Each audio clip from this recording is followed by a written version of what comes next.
Yeah, you got to be careful here. Good news is a lot of shockwaves can be used both for playing aggressive, but also to disengage from situations you might not want to be in. Normally, you don't want to be split up for your duo partner, but in this game mode, especially at the start, it might not be the worst idea, as if Apply does end up getting eliminated here in the 2v1, he should have enough time to drop right back in.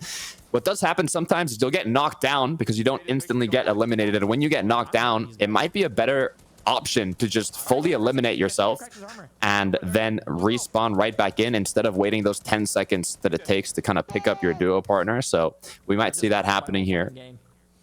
Ooh, an RPG being shot over. And honestly, that might be a strategy to try to do as the opponents, is not finish them off, not go for that full elimination, just let them be there, because like you said, you can't respawn when you're in the DBNO state. So got some shots back and forth. Nobody ended up going down. And because it's zero build, Takata, you also have to take into fact the overshield, right? So it's not just that, 150 or 100 that you're used to. You got that extra 50. Apply did lose some. Doesn't have any rocket ammo. And I honestly think that might be a key player in these games, because you don't really see that often in zero build. Yeah, I'm curious to see kind of the preference on a lot of the loadouts throughout the day. We were talking to Headshot Chick about it. She said she's a fan of the infantry, but she's going to focus more on those utilities. But we can see so far, grappler, rocket launcher, shotgun, infantry, splashes. I mean, that looks like a full aggression loadout in my books. And what a shot connected by Pfluger. Quick 80, eliminating his opponent. I'm not sure if it was both players. They do have 2 eliminations, so it could have been a full duo, but also maybe just 2 separate ones. Looks like it was. We see Bucky in the feed, a lot Thieves in the feed as well. A lot of people just getting knocked in Elim, but no full ones, right? You still, like you said, the 34. They did get that one, and wow. I mean, just a nice little friendly hug there in the bush while they're waiting for that storm. They're playing a little bit more passively than some of these teams that we're seeing.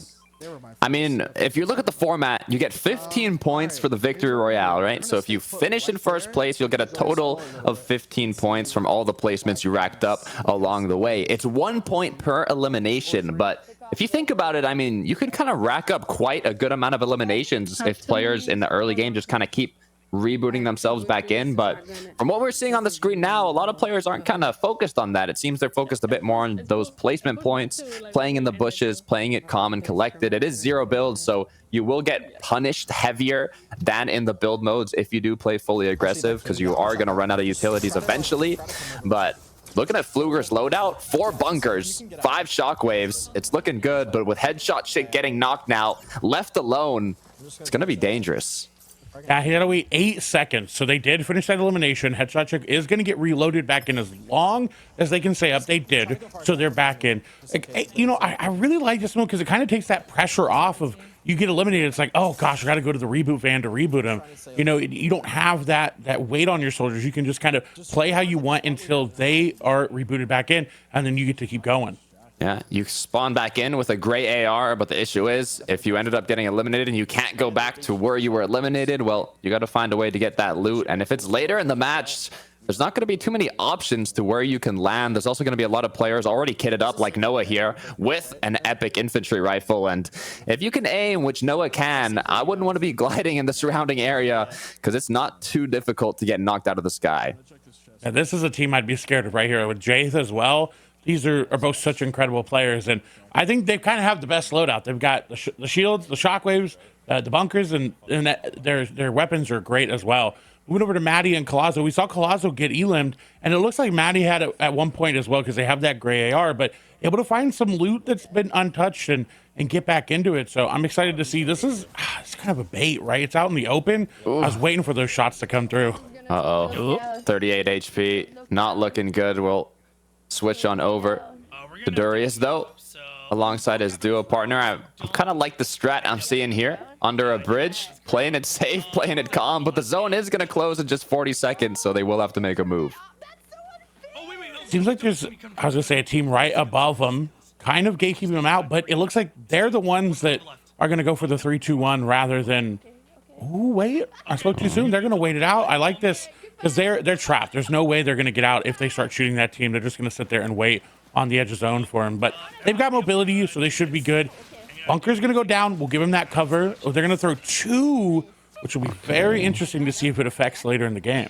Yeah, I mean, the issue is you're using bunkers so early on when you have to rotate still into zone. You want to kind of conserve them for as late as possible. But look how many bunkers they actually have. I mean, 6 bunkers now have been dropped. I don't know where they landed, but that might just be the most meta spot for reload zero build. 2 shockwaves as well. So if worst comes to worst, they have that mobility, that option to kind of make a quick escape. But crouching along the edge, you can even see the footsteps. I'm trying to think, is that his duo partner or is it opponents that... No, it was opponents there. You can see ahead. Another bunker being dropped. Now going to be used to try and pick up an Elim here. Yeah, it just made him such a target there. They had a route into zone, but stopping that player in front of them, their teammates going to come and look, and oh, all of a sudden there's a team from behind us with Nessa and Crackley who haven't made it in there, making use of that campfire and trying to put some damage down. And they should be able to get in if they follow the same path that team just took. But, ooh, wait, they're going a little bit different this time. Yeah, you can see it's only taking 1 damage right now, the Storm. So they have a bit of time to kind of plan the rotations, which is actually a good strategy if you have the heals to kind of use it. But a lot of the mobility going to be used up on this rotation. There's going to be players looking back at them now in zone as well. So if they take shots, it's going to give away their position and kind of increase the danger levels for this rotation. Nice little med kit going to be found, though. But this is not a position I'd want to be in. No, shots from that hill not going to come through from Crackley, but so is Vanessa, and the Elim will come through as well, and it's that infantry rifle. You can see just how dangerous the infantry rifle can be if you're able to connect your shots. A legendary one as well was put to good use. Looking at Swearin now. I'm trying to remember. I think Swearin also picked up a victory royale in the most recent Twitch Rivals. Very experienced in the zero build game mode, so we'll have to see kind of what their game plan is and how they're going to play this one out. Getting yourself positioned in a high elevated location early on is crucial. Even that mountain north of them, if someone gets a bunker on top of that and the zone closes towards them, that's almost prime positioning. I feel like that's kind of where you got to go. If you're going to fight for positioning, that's pretty central because it's right near tilted. And this is a very small map. So the first circle is almost always going to be over there, if not right on the edge. So, and you can see, look, that team is putting down a lot of pressure. They don't have a bunker. They have that bush, but that's just going to be rough for everybody. It's Swearin included.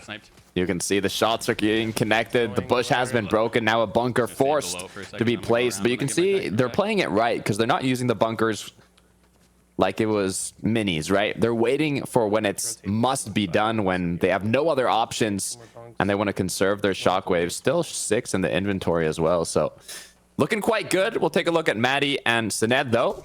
More on the edge of zone here, so they will have to make a rotation shortly, but a lot of utility in the inventory, just no shockwaves from what I can see.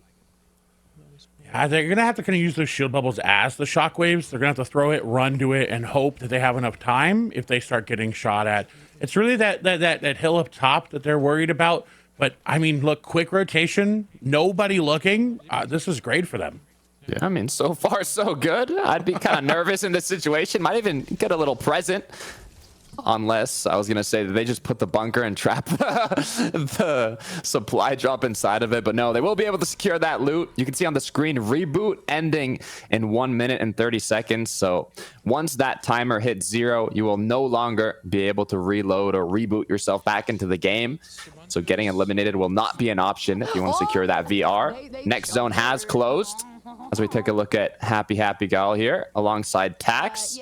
Tax being a very, very experienced zero build competitor, but oof, look at his HP, Clay. Shield's gonna be popped, but just a sliver of HP left. See, if I'm him there, I don't pop those minis, and luckily for them, it ends up working out and they get into the zone. But I wouldn't have popped those minis. I would have gone down, try to get that reload in right now, get to full HP, and make it back to my loot. But Happy Gal and Tax make it in. They're right on the edge of zone, and there's someone right underneath them. Happy Girl just realizes now.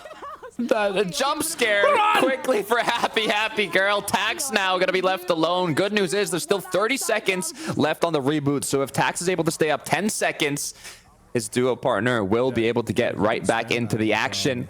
But so many players are in the surrounding area. Any elimination here is dangerous. Yeah, I can do it. J2 know a place have a really good rotate in. They were able to grab that supply drop, able to find an RPG. And that's what's going to be dangerous in this, is these porta bunkers, they're metal, so they will take a couple. But when you start getting RPG'd, you're going to have to worry, okay, do I need to get more? Do I need to throw more down? And look who's being aggressive here. It's going to be Collazo. Oh, Collazo, veteran of the Fortnite competitive space, now looking to see how he can perform in these zero build game modes, already with a nice little knock. I'm curious to where the duo, Pilkey's duo, is at. He did eliminate Pilkey, but I believe his duo might have gotten away. Reboots are disabled, so now if you get eliminated, you're done for. You're going to be spectating your duo partner. 2 bunkers, 2 porta bushes left in the inventory with just 10 seconds left until the zone starts closing. So a good reboot from Happy and them. You know, going down at that time was perfect, because now, like, Bucky getting eliminated, Maddie and F is getting exploded. Happy, unfortunately, going to get sniped and go down. So it's rough, because you're playing so safe. You're like, oh, it's okay, I can get reloaded. And now you really have to worry. We move over to, this is Arigato, and oh, as we say that, Noah getting another elimination. That's going to be 4 for them on the day. Going back to Noah now. Jaith, this is one of the more scary duos in the lobby. You mentioned it yourself. If I was competing, I'd be careful of these two. You can see already 4 elims on the board with a lot of spare loot from those eliminations dropped beside them. They have a bunch of chug splashes. They've got utilities. They've got minis. They've got mobility. They have everything you might want. And also in quite an elevated location in zone. What they're hoping for here is the zone to pull towards them. In just 20 seconds, it'll start closing. And once it closes, we'll see where that next zone appears. But if it doesn't close onto them, they will have to make a rotation. And I mean, I think at this point, 19 players up, you might have to make kind of more of an aggressive rotation and just take an opponent's spot. So we'll have to see kind of how it plays out here.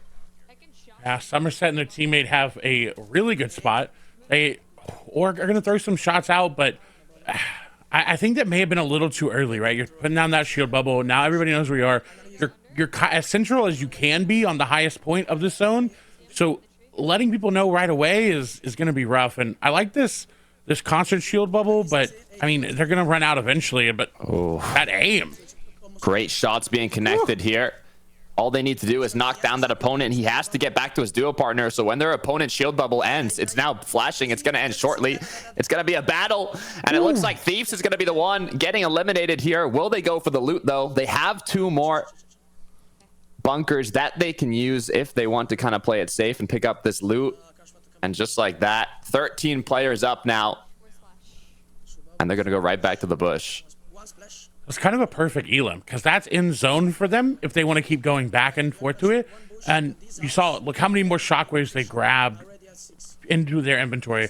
They did use that little jump pad just to get rid of it so no one else could, but that was kind of a perfect elim. They got what they needed. They got their refreshes, and now they're going to be good to rotate in.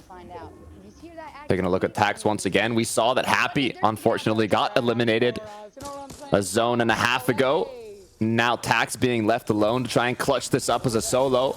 But if anybody's going to make it happen, I would vote for Tax here, but he's got to be careful. Drop down to just 43 HP. No shield to work with on that final shot, leaving his opponent at just 1 HP. He will go down in 8th place as we go back on over to Noah. Right now, all that Noah wants is to pull this zone. He wants to be able to stay in this position, but in just 2 seconds now, we're going to get to see where it ends up closing, and he's done it. They've pulled the zone. I believe if they place a bunker just a little ahead, they shouldn't have to rotate at all. Yeah, they should be good. Reddish has the mobility. They are the only one up. Inpin did go down, but they are close. They got to be careful. You see all those footsteps around them, Takada. You got to know that they're hyper vigilant right now, just trying to find anybody around them. I'm a fan of Reddish. I mentioned it earlier. I was talking to her at DreamHack Dallas. And I mean, you can tell right now, she is just as nervous as I would be with all these players in the surrounding area. But so far done a great job. 11 players up right now. As a knocked body, little llama, a walk-in player llama, right on into the box. Please help me. You need some ammunition? No problem. Here you go. He's like, please, Reddish, I'm so sick. Please help me. Bring me back up as the shockwave's going to be put to good use now. Reddish, you got to find a place to hide. Ooh, and she grabs more shockwaves too. That was kind of perfect, but oh no, everybody throwing shockwaves as well as RPGs, and it's gonna be Jay that takes her down. Great way to finish it off, though, as we take a look at Jade's POV. This is Noah's duo, so they did have that zone pulling towards them. They have the highest elevation as well in the lobby, so all the advantage is for this duo now. They just have to clean it up by eliminating these opponents further on. You can see the attempt to use the shockwave to kind of throw their opponents to a bad position, but the strategy is going to be used on them now. Luckily enough, though, there was a rock. Oh, that's really lucky. I mean, they have the bunkers, so it didn't really matter too much. But look at that aim from Jade. Disgusting as they pick up another one now. 8 players left, 8 eliminations as well for this duo. 8 points just in elims as they continue their wrath here and marking the high elevated ridge. See if they can get back into that prime position and continue taking shots from afar. It's gonna be really hard to contest these players right now. If anything, I was gonna say I'm waiting for them to start throwing shockwaves down and trying to displace all these people. And look, another elim coming through. That player trying to shockwave to safety, but Noah going in, getting aggressive.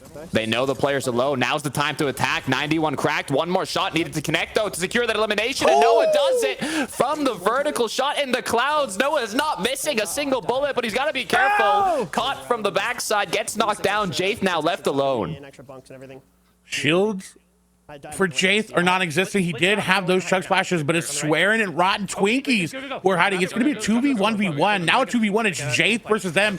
And Twinkies and Swearing make a good play here. They're going aggressive. Shockwaves in. Shotgun out. Jaith doesn't have a lot to work with. Goes for the shockwave. Shots come through. Boom, out of the air he goes.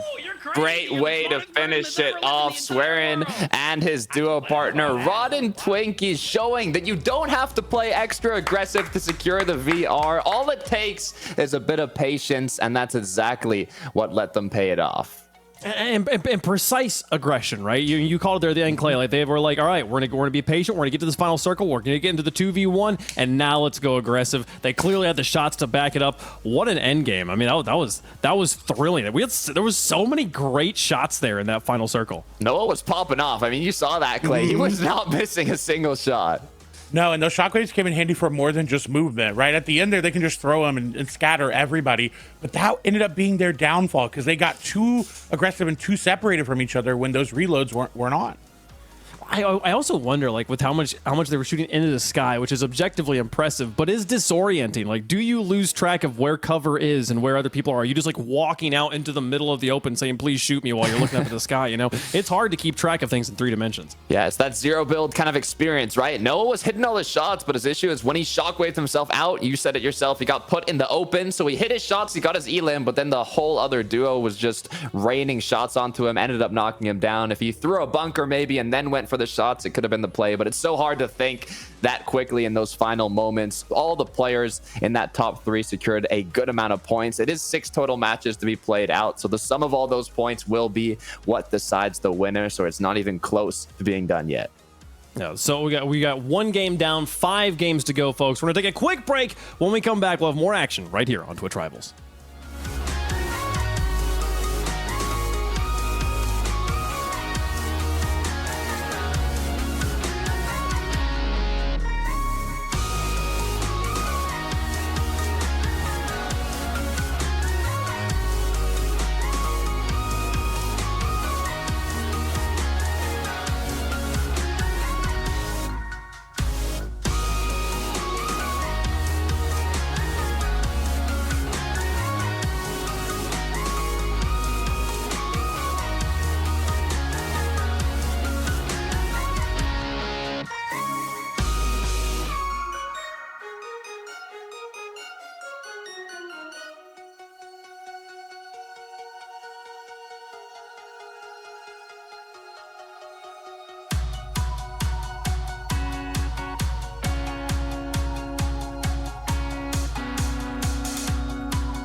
Welcome back to the State Farm Battle Royale Showdown, folks. We're through game 1. We got 5 more games to go before we are crowning a winner here on Twitch Rivals. And some exciting gameplay there from game number 1. We'll show you the standings as soon as they're ready. They're tabulating all the numbers, making sure they get the official results locked in. I mean, was there, Clay, when you're thinking back on game 1 and like all the competitors we saw, was there one person or one team that you were surprised by that had a standout performance in your mind? Standout, it's hard. I loved Swearin and Twinkies playing so passively until they needed to. It's that measured aggression that we always talked about, because you saw everybody just shockwaving, bunkering, shielding, and they were just sitting in their bunker just waiting for the moment to happen, and then they took advantage of it when they knew. So it was really smart gameplay from them. Yeah, I'm also curious to see who's actually in first place, because Swearin and his duo partner Twinkie did get the VR, but I didn't see how many eliminations they had. I know Noah had at least 8. I think they even picked up another 1 or 2 at the end, so maybe even 9 or 10. It is 1 point per elimination, so we'll have to see who's standing at the top. Well, let's take a look at them. Let's pull up the standings here after game 1. Does Swearin sit at the top of the leaderboard? Ooh. Not quite. Ooh, just barely. It looks like Noah and Jaith there was second place and 12 eliminations. Going to take the first place spot here by 3, Tokata. Not bad at all. 3 points in the lead now, just from that extra aggression. We talked about how crucial it can be in the early game. Reddish top 3, so made a good use of that placement, outlasting her opponents while in the bunker, but they're also tied with the 4th place duo, so it's a close battle in that top 5. Yeah, for sure. Also, I mean, getting the 7 eliminations there, Clay, from Reddish and Penn. That's the 3rd most on the front page here. So a great performance in both standings and eliminations. Yeah, and 4th and Cosmic and Soka, I mean, look, if they had gotten just a little bit further into the game, they had 10 elimination points. So I'm excited to see how they use their knowledge from that game to go forward. Because if they had just survived just a little bit longer, they would have been 3rd place and not tied for it. Yeah, that's crazy, actually. Look at that. 3 placement points and 10 eliminations. I mean, 1st and 2nd had 12 and 15. That's insane, Wavepunk. Yeah, we haven't talked really about the kind of farming mechanic that's built into Reload as we check out the second page here. All these teams manage to get like just 1 point on placements, a few able to sneak their happy gal and Tax able to sneak their way into more than just bottom placement points there, but everyone else trying to get eliminations here. The fact that at the beginning of the game you can get multiple eliminations on the same duo if you wanted. You could knock one and then wait for them to come back in and knock them again. Like, you have the ability to actually farm eliminations at the beginning of the game in a way that you don't usually in normal Battle Royale. It's fascinating to see if that changes the way the game plays out. Yeah, I'm curious to see if that's kind of what Noah did, because we didn't see them too much at the early game, but all I know is they had a lot of eliminations, so I don't know if they got them in the early game when those reloads only took a few seconds to happen, like you said, Wavepunk, or maybe they just popped off in the late game. A notable team to point out here on the second page, a team that I don't think we expect to be on the second page here, Clay. Bucky and Cruiser, 2 of the stronger players in this game, having struggling here in game 1. Yeah, I'm unsure if they landed and just didn't get a lot of loot, or if they were contested, or what ended up happening. But that's like you said, I'm surprised to see them here, but I don't think they'll stay here. Okay, well, we'll get to see them play over the course of the next 5 games. Got a lot of time, a lot of game play to go through, as Tokata pointed out. So we'll get into those games here momentarily, and I'm excited to see how the teams adjust. How, especially for a lot of teams. I mean, I've played in some of these creator tournaments before in other games, and you can think you're really good at the game, and then you go up against players who are genuinely like 3 ranks above you, and you get dizzy, Tokata. You get genuinely dizzy trying to keep track of how quickly the game's moving. For some creators, Twitch Rivals is a wake-up call where they realize, like, oh, wow, this is how this game can be played. That canon event, the tragic reality when you go against pros in the game you've been playing on stream every day. But what I'm curious is how these players will adjust now from that first match. They know who's dropping in the surrounding area. If they ended up getting eliminated right off the start, they'll know now maybe they've got to kind of change up, not maybe their drop spot, but even where within that drop spot they're deciding to drop at. Maybe do a little split drop, so if one of you gets eliminated, you still have the chance to reload back in. I want to see how they kind of adapt, because Fortnite is all about adapting, so we'll see what these duos have in mind. Yeah, I mean, Clay, it is. I feel like the strategy here. There's kind of two different ways you could approach it. Of like, okay, game one didn't go well, let's change it all up. Or game one didn't go well, let's double down. This is what we know how to do. Let's bank on other people changing things up. The situation will be different. You know, I mean, I don't know which is actually the. I don't think you can make a rule for like all of the streamers who didn't do well in game one as to which they should go for. Yeah, it's always a hard thing in Fortnite Battle Royale, in any version that you play, is at what game do you change it up? Because, you know, we go from 6-game formats to 12-game. So it's really like, do you play the first 3 the way that you want to play, and then the last 3, you just change it up completely? I'm a fan of going for those first 3, sticking with what you plan, what you practice, and then sitting at that 3rd game, if you're not doing too well, and being like, okay, you know what? Let's change it up completely. It can't hurt, you know? Yeah, I know Headshot Chick, like, for example, she talked about having her whole strategy planned out. So even if it didn't go too well the first game, they're not going to change it all up just because one bad game. But maybe some other players didn't come in as prepared, and they're like, okay, you know what? Let's just drop Tilted. You know what? Whatever. We'll see what happens. Yeah. No, I mean, honestly, like, even, especially at, like, I think this applies to any competitive game. If you are playing, especially at lower levels, like any sort of organized, thought-out strategy, especially an organized, practiced, thought-out strategy, is going to be better than changing up to do new things, even if your opponent knows what's coming. So we'll see how the different streamers approach things, folks. But for now, for those of you that have been competing in chat, Guessing with Duncan is finished for today. Check out the Duncan leaderboard to see your placement. A friendly Twitch staff will reach out to confirm prizes for the top 10 scores. You can come back for the next Twitch Rivals for your chance to play and win. We'll be doing it again tomorrow, folks. In chat, Sparked Energy by Duncan is the gift that keeps on giving. If you order ahead in the Duncan app and get a medium Sparked Energy, you'll get it for just $3 for the month of July, all month long. Get that a revitalizing burst of caffeine and vitamins and minerals when you try one of the 3 delicious flavors. I got Berry Burst, Peach Sunshine, Tornado Twist. I don't know what a tornado tastes like, but I'm excited to try it out, folks. Promotion ends July 31st, so get your Sparked Energy today, and we should be getting into the gameplay here momentarily. I can see, I do like, this is a thing that I like doing this, like having one of the streamers' streams pulled up in the back, because I can see they're not in the lobby just yet. So we're probably not starting. We got a little bit of time here. What you guys want to talk about? What do you want to talk about? Listen, that Berry Burst, that sounds good. Like, I'm not a coffee drinker, but that Berry Burst, I might have to go try it out. Yeah, Okay. we might have to get one of those. I know at previous Twitch Rivals I got a little Dunkin' care package with some donuts, some coffee. I could take one of those right now, but that might be for a future one. We'll have to see. They said a peach sunshine. Are you're more of a berry person than a peach person, Clay? Yeah, Berry all the way. Okay, the southerner in me has got to go with the peach sunshine. Yeah. The southerner in me also needs to know what a tornado twist is. I'm guessing it's berry and sunshine mixed or something. That sounds kind of interesting. Yeah. Yeah. That sounds good here. So, I mean, as we're looking at the competitors, I will say, good stuff on Headshot Chick there from game number 1. Did make it into the front page. It was on the top half, which is all you can hope for after game 1. So, we're ready for game number 2, folks. Let's see how they do. Drop it on in. See who adjusts and who doubles down. Game 2 of 6 going to be played out. We talked about them on the leaderboard. Surprised to see them on the second page. It's Bucky and his duo partner landing right in Tilted Towers, Clay. Are they going to make it happen this time around? I think so. I mean, if you're landing Tilted, you're gonna be fighting, and that's exactly what I expect to see. I don't think there's been any iteration of Tilted that you land at and it's not almost immediate fighting. So they claim that middle building, and honestly, it's kind of looking abysmal for their loot. I just got like a blast from the past nostalgia hit from Aiden going up against Nick Merckx and Tilted Towers. It's great to see the Chapter 1 map back into play, back in the action now, as the shockwaves are going to be picked up by Bucky here. You can see quickly trying to maximize efficiency on the loot path to get as many chests and as many floor spawns as possible, as quickly as possible. And it's worked out pretty well, but the loadout could be better, to be fair. However, they might have to just play aggressive here shortly, as they do have some opponents close by. Well, and I think that's what some of these older players that have been playing the game for a long time, they get that advantage in, is because they know exactly where those chests are going to spawn. They know where those ammo crates are going to be.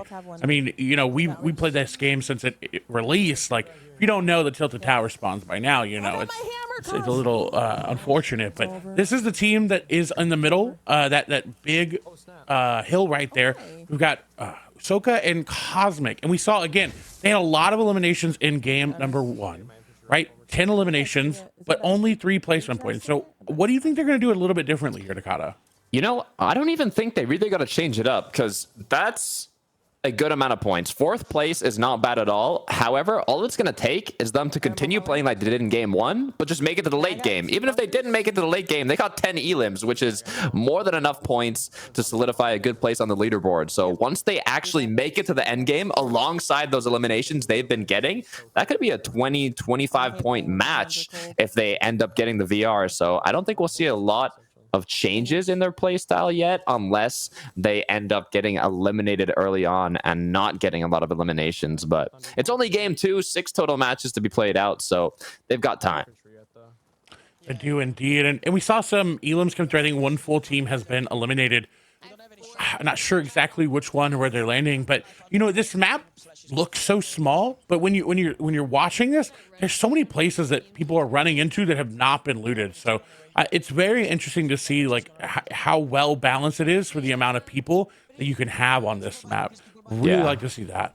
I mean, 40 total players, 20 duos. I think it's the perfect amount for this map as well. There was a good amount in the late game. Take a look at Somerset now. Her duo partner has gone down. Pred now on the ground, forced to have Somerset clutch this up. 1 elimination.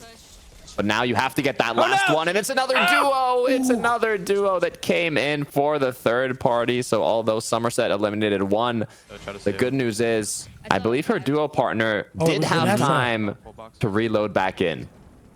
Yeah, exactly. She stayed alive literally just long enough for the reload, and then was able to get back up. So now they're both going to get reloaded, but Vanessa and Crackly are going to get all their loot. So there's no way they're going back to that. Yeah, they're gonna have to find a new location to drop at. You can see a quick little shield bubble on the loot so Crackly can pick it up. And I'm curious where that solo is. No longer gonna be a solo, but as Somerset did knock 1, that means the loot on that opposing duo isn't gonna look great either. It's actually huge for Vanessa and Crackly. If they wanted to play aggressive, they would have the loot advantage, maybe even shield advantage on their opponents in their surrounding area, but uh-oh. Missed the jump. Slip up. You know. First try. Wait, we're going back.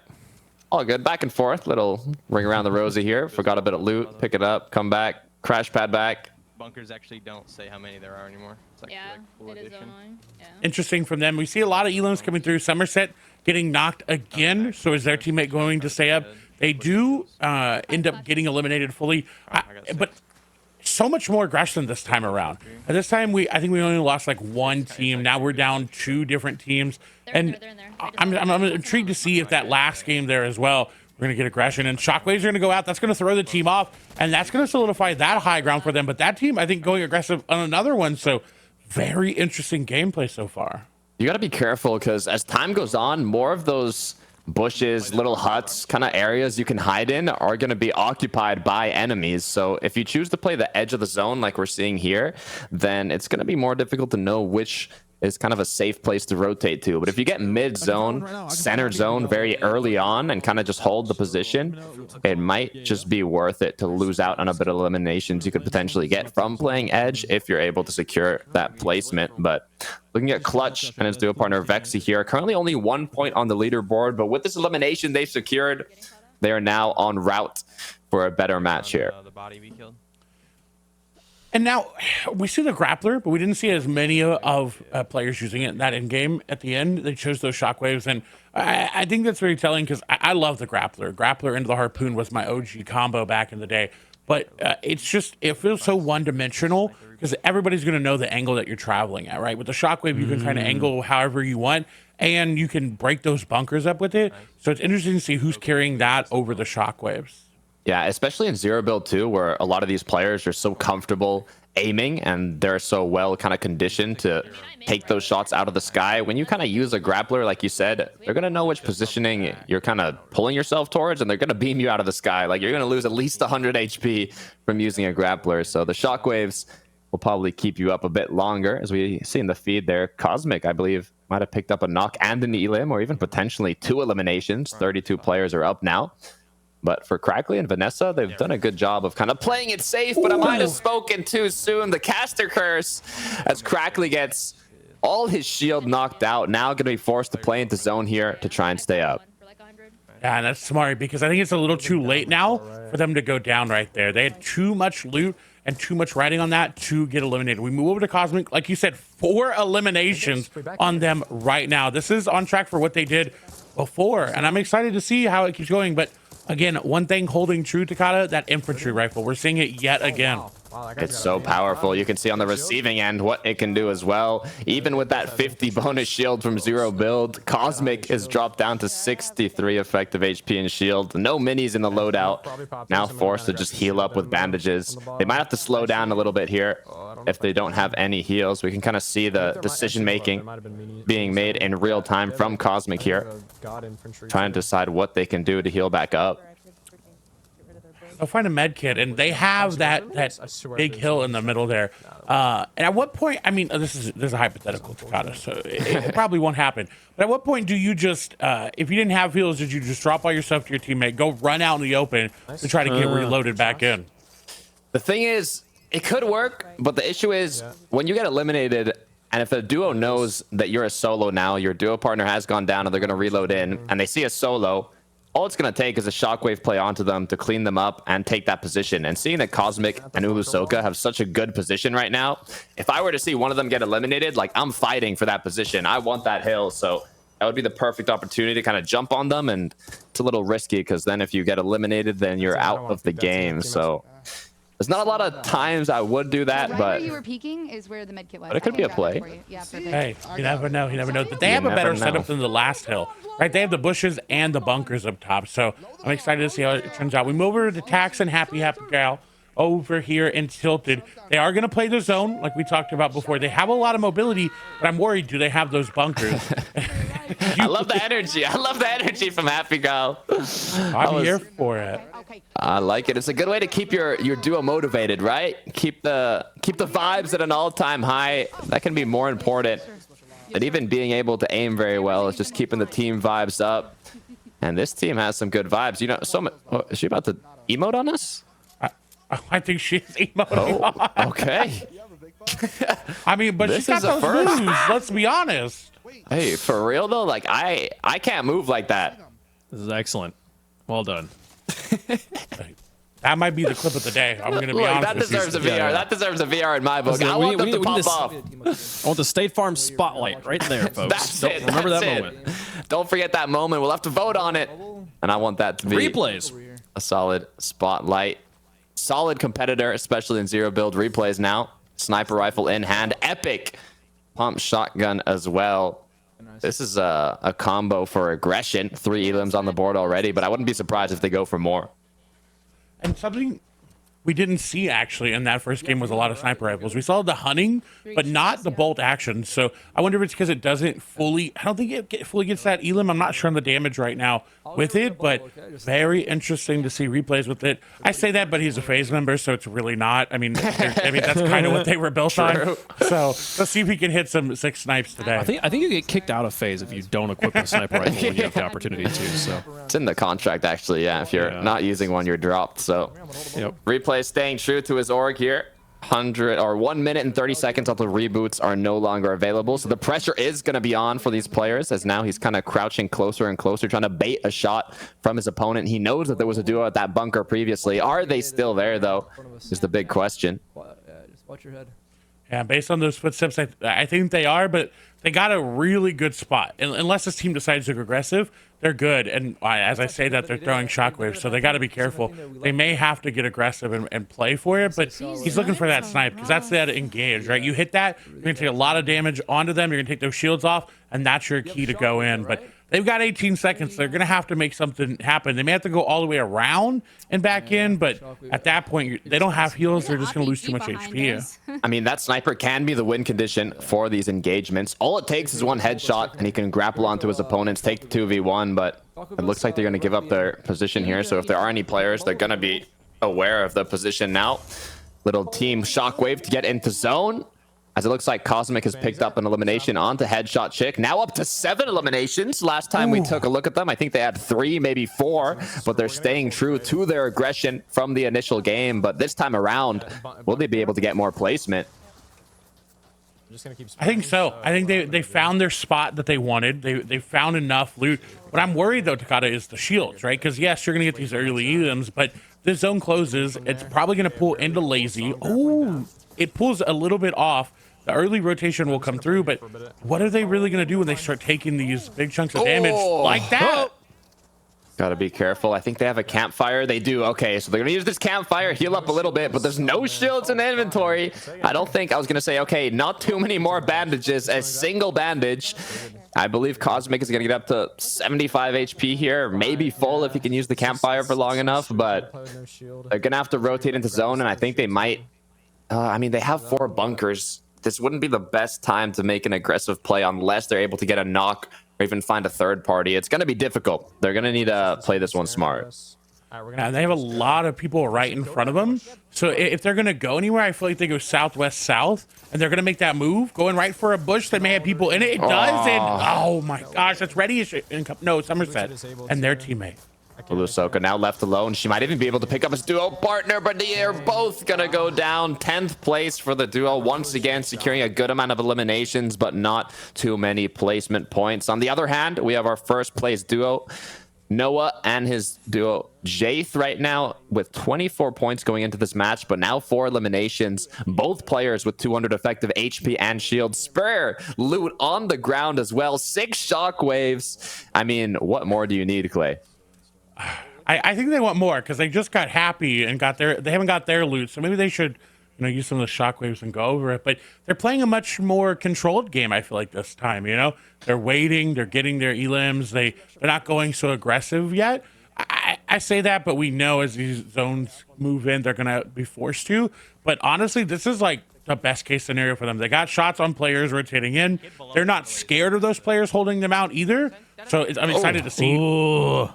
That's huge from Quackley. Quick knock from the snipe plus AR. Another potential elimination, and that's it. Maddie and Colazo gone down. Quackley, Vanessa now with the opportunity to go and pick up that loot, but is it the choice they're going to make? Are there more duos up ahead kind of going for the loot? And yes, there is. You got to be careful. Quick turnaround from Quackley, realizing just in time that it might not be the best idea to go for that loot. They need to, though. They see a med kit, and that's exactly what they need. Snipe's coming out. It'll hold them off for now, but they have to rotate into that team no matter what, unless they rotate to the right. They need that med kit because they're sitting on 7 and maybe 20 HP. There's no reboots left. They've got to make a play for it. They've got splashes, too. You can see how much they want it. You can hear it in the comms, and they even have to rotate towards that building. I would do it now almost and just get a bunker set up there. I believe it's already in zone, so they would even have time to heal up with the med kit. The only issue is that duo still looking at them. You hear the comms. The rotate's going to come in now. No shockwave's going to be put to use. Straight on running, sliding to try and avoid shots. Med kit getting picked up here. And it looks like they might just have time to get back in the match. They do, and they get the chug splashes as well, so both of them going to go ahead and get up. We got Pilkey and their duo here. Looks like they're in a back and forth. Shockwave's going to throw that player out, and both of them ended up getting shockwaved away. And look at that, 2 more bunkers being used. Great position now for the rest of the duos here, all kind of playing edge zone. I don't see too many in the center here, which is good because the focus would be onto you, as now the zone is going to close more northeast here. Great zone for Pilkey and Hanky, to be fair. I'm wondering if there's a duo in that bunker ahead of them. If not, they might be able to just rotate this on foot and place another bunker at the edge of the zone here. But we know that there's a duo by that kind of basketball field shack area. And it's Vanessa and Quackley. Look at that. Back with almost 200 effective HP and shield. Game changer right there, that play from them. That team, honestly, seeing that they needed to rotate, should have kept that pressure on him and kept shooting at them. Because had they done that, that would have been 2 eliminations. Now, zone comes in. They have shockwaves. They're going to try to go for the duo shockwave. Let's see where it lands them. Not far at all there for Vanessa, but Quackley's able to make it through. Vanessa's got to regroup quickly. Bunkers getting placed by Quackley. Now they are ahead of the zone here. All they have to do is look back and take some shots onto the opponents. Everybody needs to make a move here. It's a good opportunity to get some eliminations, but you got to be careful. From the back, another duo landing right onto their box, and Vanessa and Quackley are going to go down. Origins being the one to make that aggressive play. Pilkey able to rotate just in, and that's going to be right there with them. So much loot that they just grabbed, but they only have 30 seconds before that next zone moves. So with 4 teams remaining, they're getting a lot of placement points here, but what are they going to do? Really good loadout from them. Are they going to aggressive, or are they just going to go for zone? You got to choose what your focus is. If you want to get that victory royale, you have to plan your battles correctly. We saw how it negatively affected Noah in the last game when he went for that engagement while there was still 3 duos up. It caused him to get third-partied, and the duo that played it slow ended up coming out on top with the victory royale. So is Hank and Pilkey going to go for it? Is Noah and his duo partner going to learn from the past, as Somerset and Pred looking like they have a good angle but not a lot of HP to work with? They got movement. They'll have a little bit of that overshield. That shield bubble is kind of a great thing for them. They should use it to their advantage because they're not going to be able to shoot them. And unfortunately, the jump pad immediately being shot out. Looks like Bush Camp Dad here on the tree, blended in, as now Somerset's duo partner popping a medkit in zone, trying to stay up as long as possible. You got to be careful. I have an audio glitch. Yeah, I have an audio glitch. Pilkey on this side, that was one of the teams that shot at him. Somerset, I think, still in the tree, trying to get that information out. And look at that angle they're going to find on Origins. Quick little pickup for Pilkey, as now they have to be careful because I believe Noah and Jaith, I don't know if they're in that bunker on the edge of zone or the one in front of them, but I know they're close by. So they have to be careful on where they choose to rotate here, but they do have a bit of time.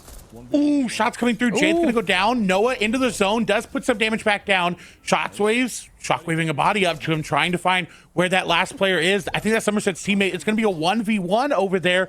Noah just trying to get in, trying to find any sort of shields. It is going to be a 1v1 versus, I think that's Somerset's teammate, and nice shots coming through. Noah showing once again why the aim training pays off, but this time around without getting eliminated, not only securing a good amount of eliminations, but also finishing off the match with the victory royale. Noah and Jaith going to be continuing in the first place spot. Yeah, they've got to have it locked up, right? I mean, unless someone else just went crazy in the eliminations that we somehow missed that game, it's got to be them in first place right now. But man, I love the balls from the opponent as well, though. Like, let's challenge through the air. Let's do it one-on-one. Let's not play passive. Let's play aggressive. Ultimate doesn't work out. Noah comes up on top. But my goodness, what a thrilling end game. It was intense. It was intense. What was your favorite moment, Clay? I liked how there was a lot of players kind of just, trying to scavenge placements, hiding in their bunkers. But then I liked that Noah kind of learned from the past. He didn't get overly aggressive until those final 2 duos started battling it out. And then just like they did it to him in the previous match, he cleaned it up, got the last elimination, and secured the VR. Yeah, I mean, that's exactly what you need to do in Fortnite. You got to adapt. You have to learn. I honestly think my favorite play was Happy dancing on us. I mean, that was really wonderful. She's got great moves, too. Like, Triple I can't emo. dance like that. So, GG to her. That's Yeah, true.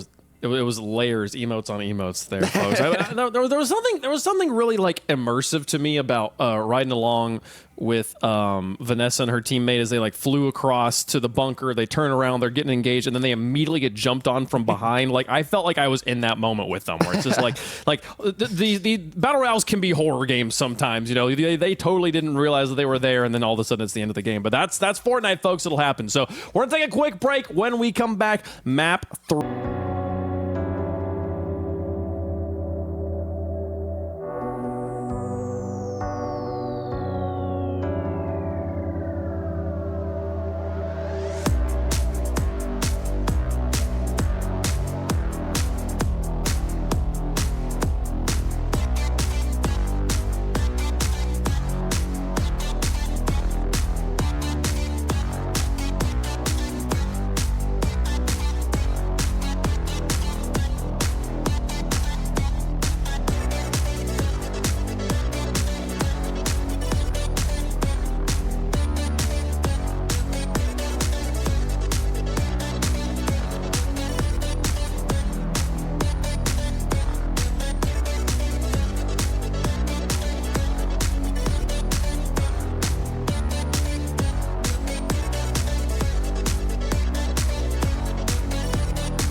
Welcome back to Twitch Rivals. The games continue. Moments from now, we'll get Game 3 underway, folks. I'm Wavepunk. I got Takata and Clay here with me. Congratulations, Hannah.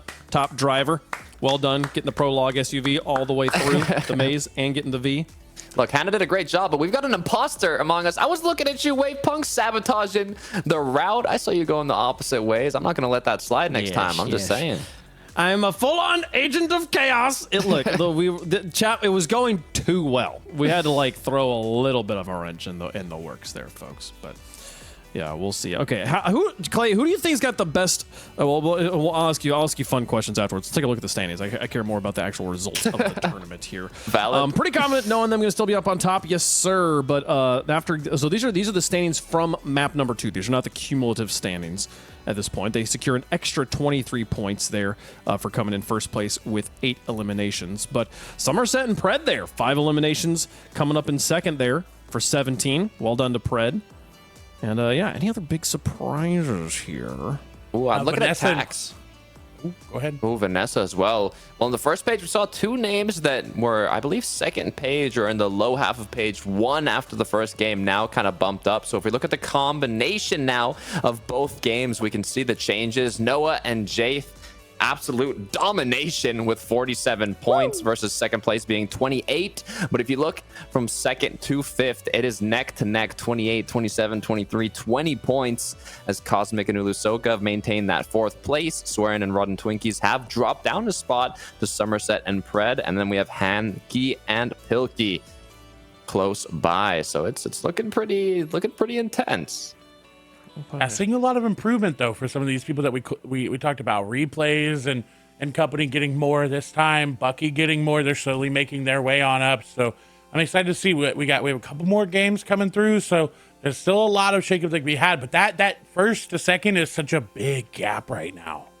Yeah, I mean, two strong games will do that for you, especially in a game that is a format that is as top heavy as this one is. But you know, I mean, we're not even halfway through. Still only 2 games, 4 more to go. There is a lot of time for Noah to trip and fall, and for Jake to not line up the headshot. Just saying, like the curses can happen. It's crazy. We watched it happen plenty of times on this show. So we'll see how it gets there. The players still getting ready. You can see we're not quite on the bus just yet over there. Who do you feel like?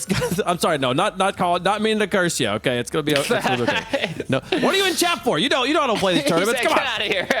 Come on. What are you listening to? Right. You gotta log in. Look, Cast a Curse is real. I don't know what's gonna happen now. Look, if we get into game 3 and Noah and Jaith somehow get eliminated off spawn, I'm blaming me and you, Wavepunk. That's on you. But they're a solid duo. I think they should be able to hold on strong. They'll be fine. Okay, they'll be just fine. We don't need to worry about them. Clay? Who do you feel has got the strongest skin game so far? Which duos got the best drip going? I mean, strongest, like competitively, I guess Somerset and them, right? They got the green. There's a lot of green on this map. But I don't know. That's boring. I know, that's a hard one. I feel like Happy, I think they had the bunny on. Right? They were really going for just the cozy vibes. They Matches weren't the going personality.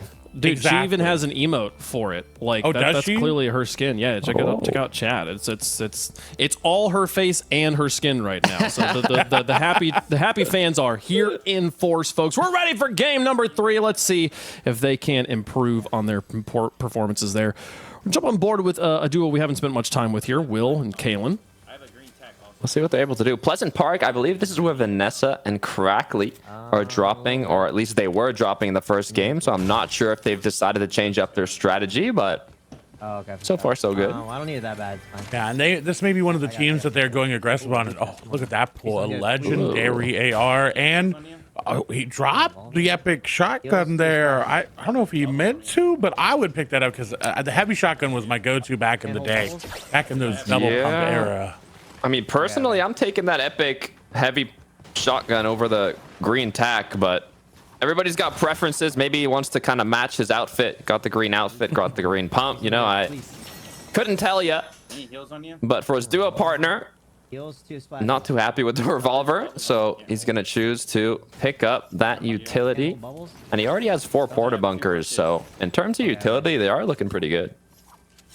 Yeah, I mean, and I think that's just how Pleasant is. I feel like if you're landing at Pleasant or Tilted, you're just going to get a lot of loot. Moving over to Thieves and their teammate, a lot of loot, but not a lot of utility. So I'm excited to see if they can grab some there. Cosmic did just get eliminated, but not fully, so they will be rebooted back in. And that is very interesting. So for a team that has that many eliminations, getting eliminated early is going to be tough because they want that loot. They want to be able to snowball forward. Yeah, they got to be careful. As long as they're able to kind of get the reboots in, it should be good, but it's definitely going to make it a lot more difficult, especially like you said, to loot up. You might be forced into a situation like Thieves is here to kind of rotate out of your initial POI and try and scavenge the surrounding areas. They're able to make it out for now, but I don't know how much is going to be open, right? Some of these players are also going to be landing here and rotating, so you really got to be on point. And as you hear him say, already hit. There's not much to do. Lusoko going to get apply. Finally going to get Cosmic, and look at that back and forth in the feed. Clutchshot will take out Bucky, while we see Exotic and Thieves just kind of have a good rotation. Yeah, looks like Darius and I found the best skins. I found the best outfits. I found my new favorite skins. I think we found it. Team. And the best part is they're just like hiding in this shack. If I were to open up that door and then both of these outfits are just in my face, I think I'd have a heart attack. I don't know if I would make it out both So we're gonna have to keep on in the match. And well, I mean, the good news for the opponents is the zone has closed a little further away, so they are going to be forced to rotate, but what a combo. Oh, and like you said, Vanessa and Crackly, look at that shot coming through from the Mammoth pistol, taking off 77. So that overshield and a little bit there. It's going to be hard for them to heal back up if they don't have those 50 pots, but not much more damage other than that. And how do we feel about this loadout, Takata? Just the shotgun and that Mammoth pistol reminds me of the hand cannon shotgun back in the day. I'm not against it. I'm definitely not against it. If you can hit your shots and you have a good amount of util and consumables, it's not bad at all. I know Crackly is confident in his skills, so I think it's going to work out.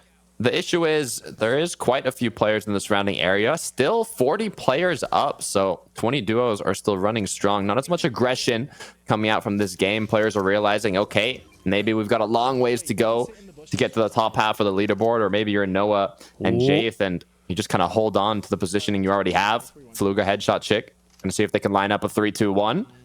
Both take shots at the same time with the potential of knocking down a player. They've lined it up, but that Porta Bunker is going to be so good for this team. But, I mean, patience is the name of the game in Fortnite. You can sit here for a while and just wait for that angle. I don't think they're really going to move from here, Takata. So the loot that they have is what they're staying on, but it's pretty good. They have an abundance. I mean, they have shield bubbles on the ground with 6 shockwaves and those Porta Bunkers. So I'm excited to see if they are able to make that sniper shot, or if they're going to have to get aggressive and just go in. We'll have to see. Only time will tell, as Ari and Autumn are going to be playing in the zone here. 16th place with 5 points. The zone is closing with 50 seconds left to come to a full close, so they have a long ways to rotate. I don't see any med kits. I don't see any bandages or hard heals in general to recuperate that HP. Hopefully Autumn has some in the inventory. If not, they're going to have to find something on the way. And I think, honestly, one of the biggest and best changes that Fortnite has made in a while is the ability to move while healing. So it is unfortunate that they don't have any, but if they do, they'll be fine making their way on in. And look, that Chug Splash is going to be found. Moving over to Cruiser and Bucky, they've got a really good spot. I feel like if this was builds, right, with this being 0 builds, they're so open. They're going to have to throw one of these bunkers down, or they're going to have to either make their way down, because one RPG to the bottom of this, and this whole thing's going to start falling apart. That just gave me memories. Gotta be careful. I think I've gotten eliminated one too many times to something like that happening. One RPG taking you down. I was a fan of Sky Bases back in the days as well, so having your builds being chopped down is trauma of mine. Anyways, we'll have to see here what Vexy and Clutch are able to pull off. You can hear them kind of speaking about the positioning. It's very good to use that natural environment to take cover, but you almost want to do it in a place that's a bit more center zone, so you don't have to keep rotating over and over again and have the risk of running into either a bush, a building, or any location that a duo might already be hiding in. Speaking of a duo, one right there's a rotating. They'll get a couple tags on them, but I like that they're going for this supply drop to try to re-up on any of that utility. And that's really smart, not putting it right on top of the supply drop, putting it in front of it so people don't automatically know exactly where you are. We switch back over to Sinead and Maddie. You can see Sinead is actually competing from EU. He is a European professional player, so he does have quite a bit of ping, which is going to make it quite difficult to come out on top. But the good news is it's zero build. He doesn't have to build a lot, but still trying to hit those shots can be difficult as we see the chicken flying through the sky. We know which duo that is. Snipes coming in though. They're losing a lot of their heals, and I like this. They're going to go back through the buildings, and a shot comes through, and someone jumps on top of them, so they could get reloaded. But Maddie's really going to have to clutch up here. Nice. That's a huge knock, though. Maddie knocked down the close opponent, but from far, Kaylin is going to be the one that finished off Sinead. Unfortunate end to the duo as we switch over to replays. And his duo partner, your girl, KK. And I think the reason that we're seeing this much action right now as opposed to last game is there's just more people. Right? You mentioned early on, Takata, no one was getting eliminated. No full teams were going down. We're at 36, and this zone is pretty small.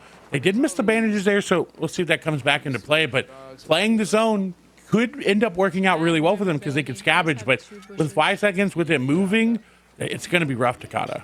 Yeah, you got to get on the move soon. Maybe even that was a healing vending machine. Not sure if it was going to sell any potential bandages or med kits, but they're probably sold out. The shop is now empty as we take a look at our #1 duo, Noah and Jaith. No eliminations this time around. You can see a lot less aggression as they know with the point gap they already have. They don't need to play aggressive. They don't need to get a lot of eliminations in the early game. They just have to stay up for these late games, secure a bit of placement, maybe pick up a couple elims of duos rotating in, and with that, it should be enough to hold their position on the throne. But the issue is all it takes is one game going down early, and it could change things up. Yeah, and that's a really good point to bring up, because even in competitive Fortnite, towards the end of those matches, match 11, match 12, match 5, 6, those leaders, they're just playing safe. Unlike that player who just got completely eliminated by Vanessa there. I don't even think they're going to get reloaded back in. Yeah, that might have been both players, right? You can see Bucky and Cruisers went down. So that's another duo who's going to be in the lobby waiting. 30 players up now. A lot of eliminations coming into play in this zone, and for Vanessa and Crackley, that's a huge refresh, a huge impact elimination that they've found now to continue on. Issue is they're not in zone, just 10 seconds left until it starts closing, so they have to plan out their rotate, and with so many bushes and 30 players up, you never know which ones are going to have a duo in them. I'd say confidently about 75% of them. You know, they're running through some that are empty right now, but as they make their way through this, there's got to be a player in some of these. And one thing about Vanessa and them is I've noticed today they're rotating really late compared to all of these other duos. So we'll see if that ends up affecting them. But I like that they're not afraid to put pressure onto these players as they're rotating through. We see people try to play too safe and try to just wait and make their way in. But I like that they're putting pressure back onto them. They're just being annoying. Taking a look now Honestly, play under the bunker. at a fan favorite. Happy Gal alongside Tax. Now they do have a great position, highly elevated here, but the zone is going to close a little further away. Nice. Nice. W Kongs, baby. W Kongs. Love the energy here. I love that in the middle of this, she's just mowing a lawn with her emotes here. I just love this. This is what Twitch Rivals is all about. Let me hit this real Talked about the best outfit. Yes, sir. Yes, sir. I think we might have a winner here. We've got both players now mowing the lawn. You gotta keep yourself occupied. Some players might keep themselves occupied by farming materials, looting up. But some others might keep themselves occupied by, you know, just cutting a bit of grass, making sure we've got a clean map for the opponents. I think the juxtaposition of it all is so crazy, because on one side you have Somerset, who's very focused and very, you know, looking at every angle that they can, and on the other side you have Happy, who's just mowing some lawns. Like, it's so crazy to see. Staying happy, having fun. Like I mentioned earlier, I think that's one of the best ways to compete in these tournaments, is to have fun with it. That's what Twitch Rivals is about. But the pressure's going to be on now shortly, as only 26 players are up. Reboot's ending in just 2 seconds. So if you get eliminated now, you're done for. So the caution levels have to stay high. Another bunker is going to be placed. Lots of comms coming through. This is an interesting one. I didn't think it was going to pull all the way north. And we talked about natural cover. Up in here in Lone Lodge, there's not really a lot. It's pretty flat when it comes to hills. You have these buildings that you can hide in. But when it comes to those rocks, those hills that people were used to from the other games, it's pretty one-dimensional. You do have the trees, but I expect those to go down. And look at that feed that just came through. A lot of elims coming through. Happy does unfortunately get eliminated there on the rotation. So unfortunate to see. But let's try Vexy able to make it in. They've got 4 elims this time around, but Takata, they're struggling on loot. Cosmic getting another elim on the feed as well. Wouldn't be surprised if they have a high elim count from the previous matches. But you talked about loot. Mammoth pistol, pump shotgun, and 1 porta fort. Is it enough? Porta bunker, apologies. On the other hand, Noah with 5 in the inventory. Playing aggressive, though. He has to be careful. Jade's gone down. Left as a solo now. It's all up to Noah as he quickly disengages and is going to have to play this one out alone. But Vanessa as well, you got to be careful. Once again, having players jump onto them. But this time around, they're ready. They're prepared. As a nice 118 pump shot is going to give them a bit more time to breathe. That was Cosmic that hopped on him. And I think Jayth either made it safe or was able to go back to Noah. So we'll have to keep our eyes on there. But look how much more aggressive Noah and Jayth are this time. This is third, fourth zone, and they're going in. They're shockwaving in. I think because they realize how large their lead is, that they can afford to drop 1 or 2 games here. But way to stay alive from Vanessa and Crackley. They had everybody jumping in on them. They somehow were able to knock a player down. Now going aggressive onto this and quickly realizing, you know what, not the play. Let's back up. And I like that from them. It's good to see the back and forth. It's that calculated aggression where you don't have to play aggressive unless, for example, there's a very good position that you want to claim and you have to fight a duo for it, which is, I believe, what Noah was trying to do there. However, it did not exactly go their way. Maddie as well now has lost Colazo. Not entirely, but now it looks like he is fully gone down. I don't know if it's going to be the play to take the shot here, but Maddie's committed now. 1 more shotgun shot is all it's going to take, and Pilkey goes down. Maddie now going to recuperate a bit of loot, but as the zone closes, she does not have a lot of time to think here. As a bunker gets placed, it would have been a shockwave if she wanted to get the zone, but now another player right ahead, and it's Vexy. That's going to take Maddie out. She had to make a play. There's really nowhere to go. Unfortunate, but great elims coming through. Somerset and Pred are made it into zone again, but they don't really have a lot of shields. They have some mobility. See if they get these elim shots will connect, but nothing coming through, nothing converting fully. And like we talked about, that grappler at this stage is almost you getting eliminated. Yeah, you have to be careful. Shockwaves are key here for these rotations, and the last zones is now some shields going to be used to recuperate. Reddish in 9th place, looking to see if they can kind of make a comeback from the second game. I believe a lot of those points, if not all of them, are from the first match. Thieves, though, with Ecstatic choosing to play inside of the building here, trying to claim this position. I'm breaking this. I'm putting this floor here. Yep. I think they're going to come out on top, and this is great, right? You see 4 porta bunkers in their inventory. They haven't really had to use it. They didn't really have to leave anywhere either. Move over to Origins, who's healing up in the zone. They're going to grab this grappler to try to make their way on in, and lucky for them, they get a really good zone. You can see, I like this idea, Clay. I like this idea, but you got to be careful. Oh, no! Someone saw it happen. The tree is no longer the safe position. I like the idea. I like the game plan. Unfortunately, though, someone watched it happen as now Reddish and NPen. Great position as well. They're not entirely in zone, but they don't have to move too far at all to be in. So they can kind of stay here, let the opponents rotate, take shots on them as they're rotating in, and hopefully pick up a couple elims. And someone has a rocket launcher. I think it's Vanessa and Crackley. It is. And honestly, from them, that's really good because that's right where they have to go. So clear out that path. They get a knock there onto one, and they're going to almost get all the eliminations. But this is a really great gameplay for them. This should put them towards the top of the leaderboard if they're able to keep it up. Huge legendary pump shotgun now in the loadout. Aggression is a solid option for this duo with 9 players still up. But they want to secure that placement. They have to wait for these players to battle. Still so much utility in the inventory as now more and more players keep on getting eliminated, but also this zone keeps getting smaller and smaller. RPG coming through. They're trying to spray that wall down so they can spread it through. But yeah, she's right. Spray all those down. Try to use as much of that RPG as you can. And honestly, you can save it to the end as well. Go for the shockwave RPG plays that we see, but it's a little too congested. So I like how they're being hyper vigilant. They're constantly moving.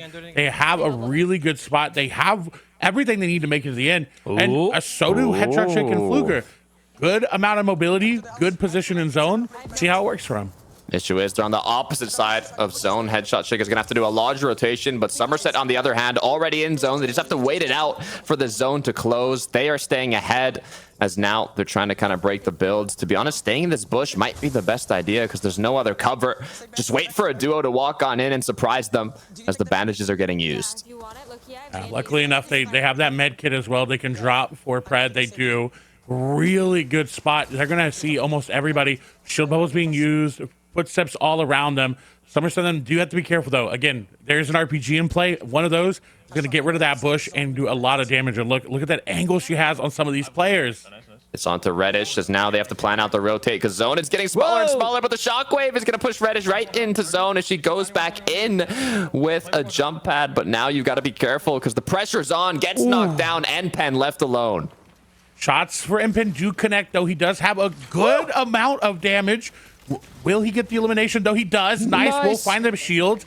Reddish does end up falling down. Potabunka going to go down. That reveals the other player, and that's going to be Somerset taking him out.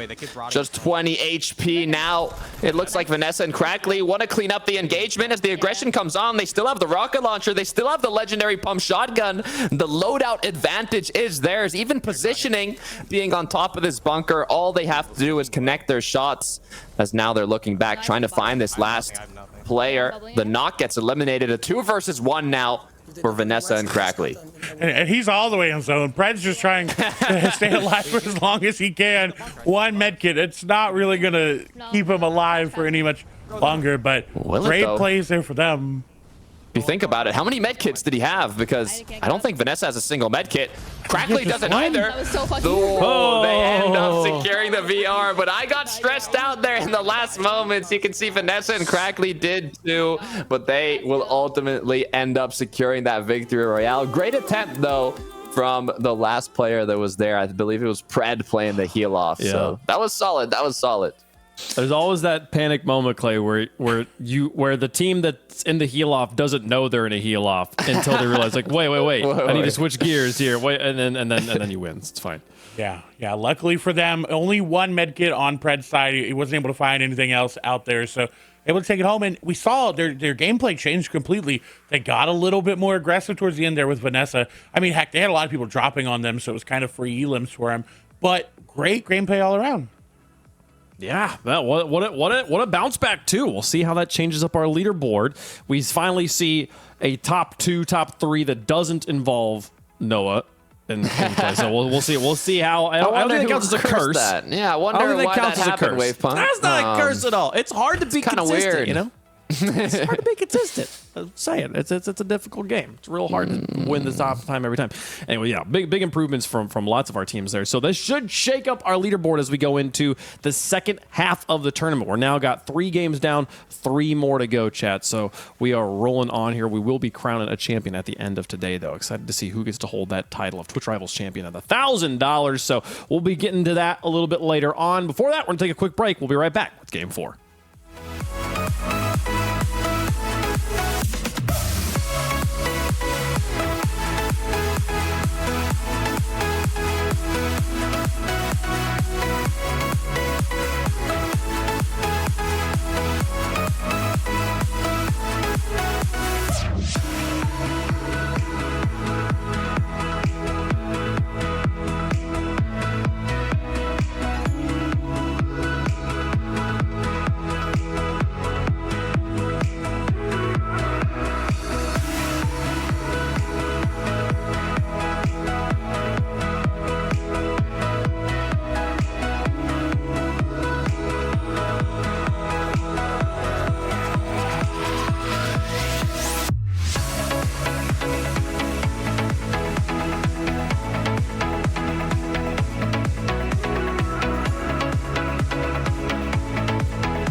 Okay, Chad, better luck next time. Weren't quite able to drive that one in the right direction, but it's okay because it's time for a very special segment made just for you by our friends at Honda. It's called Chat's Civic Mods, where you will have the opportunity to customize the all-new 2025 Honda Civic Hybrid Sedan, and after you design the Civic, we will get it made in real life, produced in real life, and then give it away to one lucky Rivals fan. The winner will be announced live at TwitchCon in San Diego this September. This is a first of its kind thing for Twitch Rivals, and we're very excited to see what we build together. You heard me right. We're making a car. You're going to get to design it. One of you is going to get to win it. Chat, you'll have the opportunity to put your spin on the brand new 2025 Honda Civic Hybrid, featuring the most powerful hybrid powertrain ever put in a Civic sedan. And since we love you, chat, we splurged for the top line Sport Touring Hybrid trim. It has leather trimmed seating, a 12-speaker Bose premium sound system, wireless phone charging, a 9-inch touchscreen with Google built-in wireless Apple CarPlay and Android Auto compatibility. It's got everything, folks. The car will also feature a bunch of cool Honda genuine accessories that we can tell you about as we go. And remember, chat, you can win this finished version of the car. You can enter the Civic giveaway in 2 ways. First, use hashtag Honda Promotion in chat at any time during any broadcast that includes this segment. That's hashtag Honda Promotion. Second, you can gain 1 additional entry per broadcast by voting live to help customize the Civic during chat's Civic Mod segment. So the more you participate, the better chance you have of winning the customized Civic at TwitchCon San Diego. And chat, even if you can't make it to TwitchCon, I know some of you are like, wait, I'm not gonna be able to make it to TwitchCon. I want to go. But can I win the car? Yes, you can still win the car even if you can't make it to TwitchCon. So what will it look like? That's the best part, chat. You get to decide. It's up to you. It's time to reveal which section of the car we're going to get to customize. We're going to do a few episodes of this, a few segments like this, and over the course of each one, you'll get to customize a different part of the car. So let's see. We'll get to customize at some point rims, some body style, some Twitch Rivals iconography, some exterior accessories. But today we're going to be doing base color and finish. This is a great place to start. So we're going to be customizing 2 different things about the car. 1, the color. 2, what sort of style is that paint? If that doesn't make sense to you, don't worry. It'll make sense when we get there. Let's talk. Let's start with the color, okay? First, you're going to be customizing the base color. It's time for you guys to choose. It's time to begin. Chat Civic Mods. It's your first decision here. Pick your favorite color here, folks. Either crystal, black pearl, platinum, white pearl, or solar silver metallic. This is the black. Looks good. Nice, clean, sophisticated. Here's the white. You know, it's not quite championship white, but you know what? It's as close as we're going to get. And it's beautiful. It's fantastic. I love it. That's probably my personal pick. Or the solar silver metallic. So the choice is yours, chat. Please select the base color for your custom 2025 Honda Civic Hybrid by voting in the polling extension now. And remember, as a reward for participating in Chat Civic Mods, for each vote you enter, you'll earn the opportunity to enter. You'll enter 1 more opportunity to win the actual finished car at TwitchCon San Diego. So three very like simple, sophisticated colors. These maybe aren't the most like flashy colors, but I promise you guys, you need to have like a simple like multi-directional base. So a monochromatic color here is the right way to go. You got black, white, silver. I mean, Clay, which one are you going with? Which would you want? Silver, right off the bat. Listen, I would go pink if it was there, you know, just make it flashy. I saw someone in chat say, y'all better not make this car pink. But silver, I think silver is the right in between there. Okay. I'm gonna go black pearl. I like the black color. I like clean. You talked about clean, simplistic, and I think if we're gonna put some designs on it later, some Twitch kind of logos on it, I think it would look solid. I'm telling you, there's lots of ways to customize this car. You saw all the different sort of ways you're going to get to change it later, and I promise you there will be some flashy stuff coming up a little bit later on. But having this sound foundation, I like the white. I love seeing a good old-fashioned white Civic out there. It kind of gives me the Type R vibes. Let's see what chat picked. Chat, what'd you go with? The results are ready. Let's see them here. Of the 3 colors, we're going to be going with the black. We're going with the. You can never go wrong. A black car never goes out of style. And I'm just going to say, purple things pop against black. So I think that's a great choice, chat. Okay, the great start. We got the color, but we're not done. Today, you're also going to be choosing the finish. So let's take a look at the different finish options. This is kind of like the quality of the paint. And so as we look at it, you can have either kind of this is the galaxy finish. So it's got kind of like a flake in it. It's the sun will catch it in different ways, maybe add a little bit extra color. You can also have the matte finish. This will make the car really look black, especially in like overcast days. This will be really poppy there, but it doesn't have a lot of shine to it versus the high gloss. This is probably, if you have a car at home, this is probably what your car looks like. The high gloss finish, a classic finish for cars. So all of them fun in their own ways. Each one's got something going for it here. I've always wanted to have a matte car, but I've just never been quite brave enough to go for it. Matte black wave punk. I'm just saying. Matte black, that's baby. gonna look clean. That is gonna look a little too clean. But I also like the galaxy. It's like unique, right? You got the kind of star pattern on the outside. But if we got a crystal black pearl car, I'm making it matte. That's my preference, though. That's just me. Clay, we could have a Batmobile. We can have the Twitch Rivals Think Batmobile. about it. I know, but I'd go with Galaxy. I like that little pop, Galaxy? right? Okay. I think it'd go good with if there's purple on it eventually, right? I think you would make it pop a little more. Yeah. Imagine though, if whatever purple is on is a glossy purple up against the matte black. Just saying, like it could be, or you go the other way around. You have like the glossy black or the galaxy black with kind of like a matte finish on whatever purple elements are there. I don't know. I don't know what we're all going to get to customize here. We don't know. There's a lot of options, but the only people who are going to decide is the chat. So we'll have to see what they come up with. This okay. The results are in. We know we're getting a black car here, Matte folks. black, please. What quality is it? What quality is it, folks? What do we vote for? We go for the matte, baby. We got a matte black car. Oh my goodness. I'm just gonna say this thing is gonna look so sick. It's gonna be so sick. It's gonna absorb so much of the like reflectivity, and it's going to make the car really pop. That's going to be pretty sick. So, folks, I'm excited. Congratulations. That concludes today's customizations on the Chat Civic mods. Remember, you can enter to win this fully custom car live at TwitchCon San Diego by entering hashtag Honda Promotion in chat right now. You can also gain additional entries to win the car by voting in the next Chat Civic mods segment during our Valorant console launch. That's going to be on July 26th. So we'll have another Twitch Rival show on July 26th. You can enter again there. Also getting to customize the car a little bit more there. Should be a lot of fun. Tune in then to help us customize that all-new 2025 Honda Civic Hybrid, the first ever chat customized car giveaway on Twitch Rivals. Honda empowers you, chat. I'm excited. I love car customization. It's one of my, like, if anyone that knows me knows that this is a thing that I geek out about. So I'm really excited that we're getting to do that here. And the fact that someone's going to get to actually drive this around. Like, we're going to build a Twitch Rivals car here, Takata, and someone's going to get to, like, take this around, and people will be like, what is this? And be like, I won this car. It's going to be nuts. I mean, they're announcing it at TwitchCon, so I wonder if it's going to be like there in person, and we'll see kind of like a render of it. But I know with the opportunity to kind of put like the Twitch decals on it, the purple and black, there's a lot of opportunity for some sick design. So I'm excited to see how it plays out. Twitch, just let me drive it around the convention floor. I promise. 1 hour. That's all he needs. I promise I'll give it back. It'll be great. All right. Let's see the standings. We got 3 games down. Tournament is halfway over. Here's the points that players earned in game 3. So Vanessa with 15 points, 8 eliminations. She and Crackley going to rally up 23 points there. An incredible performance. Pred and Somerset coming in strong yet again there, getting 15 more points. Reddish jumping up to the top here as well, Takata. Tied for second in game number 2 or 3. Yeah, it's looking close here. 15, 15, 13. Second to fourth place is head-to-head. And look at this. In the second page, our number 1 duo, Noah and Jayth, they got 4 points. Coincidentally, the match after you said you kind of wanted to see them not do too well. But look at them, still at the top on the throne, but not with as much of a lead as they had in the previous match.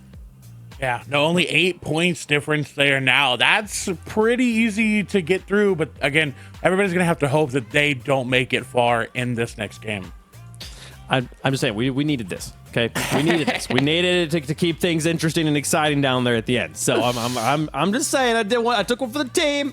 Also, I don't think I had absolutely any impact on how the games played out. You got any other maybe mentioned any ideas you want for this next game, Wave Punk? Any I would love to see it. I would love to see the final 4 be a 1v1v1v1. That's all I'm hoping for, right? None of this 2v1 stuff. Give me like old-fashioned solo battle royale. let's see. They're in the bus. We're ready to go, folks. Let's get game 4 underway. See who's able to take that top spot in our 4th game, heading into the back half of the day. Starting off with British and NPen. They had a solid finish to the most recent match that's bumped them up to 6th place now with 29 points. They secured 15 points in the last match. So now that the leaderboard's more neck to neck, it's not just pure domination by Noah and Jace. Anything could really happen in this match, Clay. And we're just halfway through. So there's only 3 more matches left to be played out. A lot can still change. Yeah, and it's just so action-packed and so different than the normal Fortnite that we're used to. And I feel like everybody usually has that rhythm of, okay, let's loot up, let's take a moment to breathe, let's go on our rotation. We know this person's going to be here. This is different, right? It's so chaotic. It's so action-packed that we already had somebody get eliminated and they're going to get reloaded back in.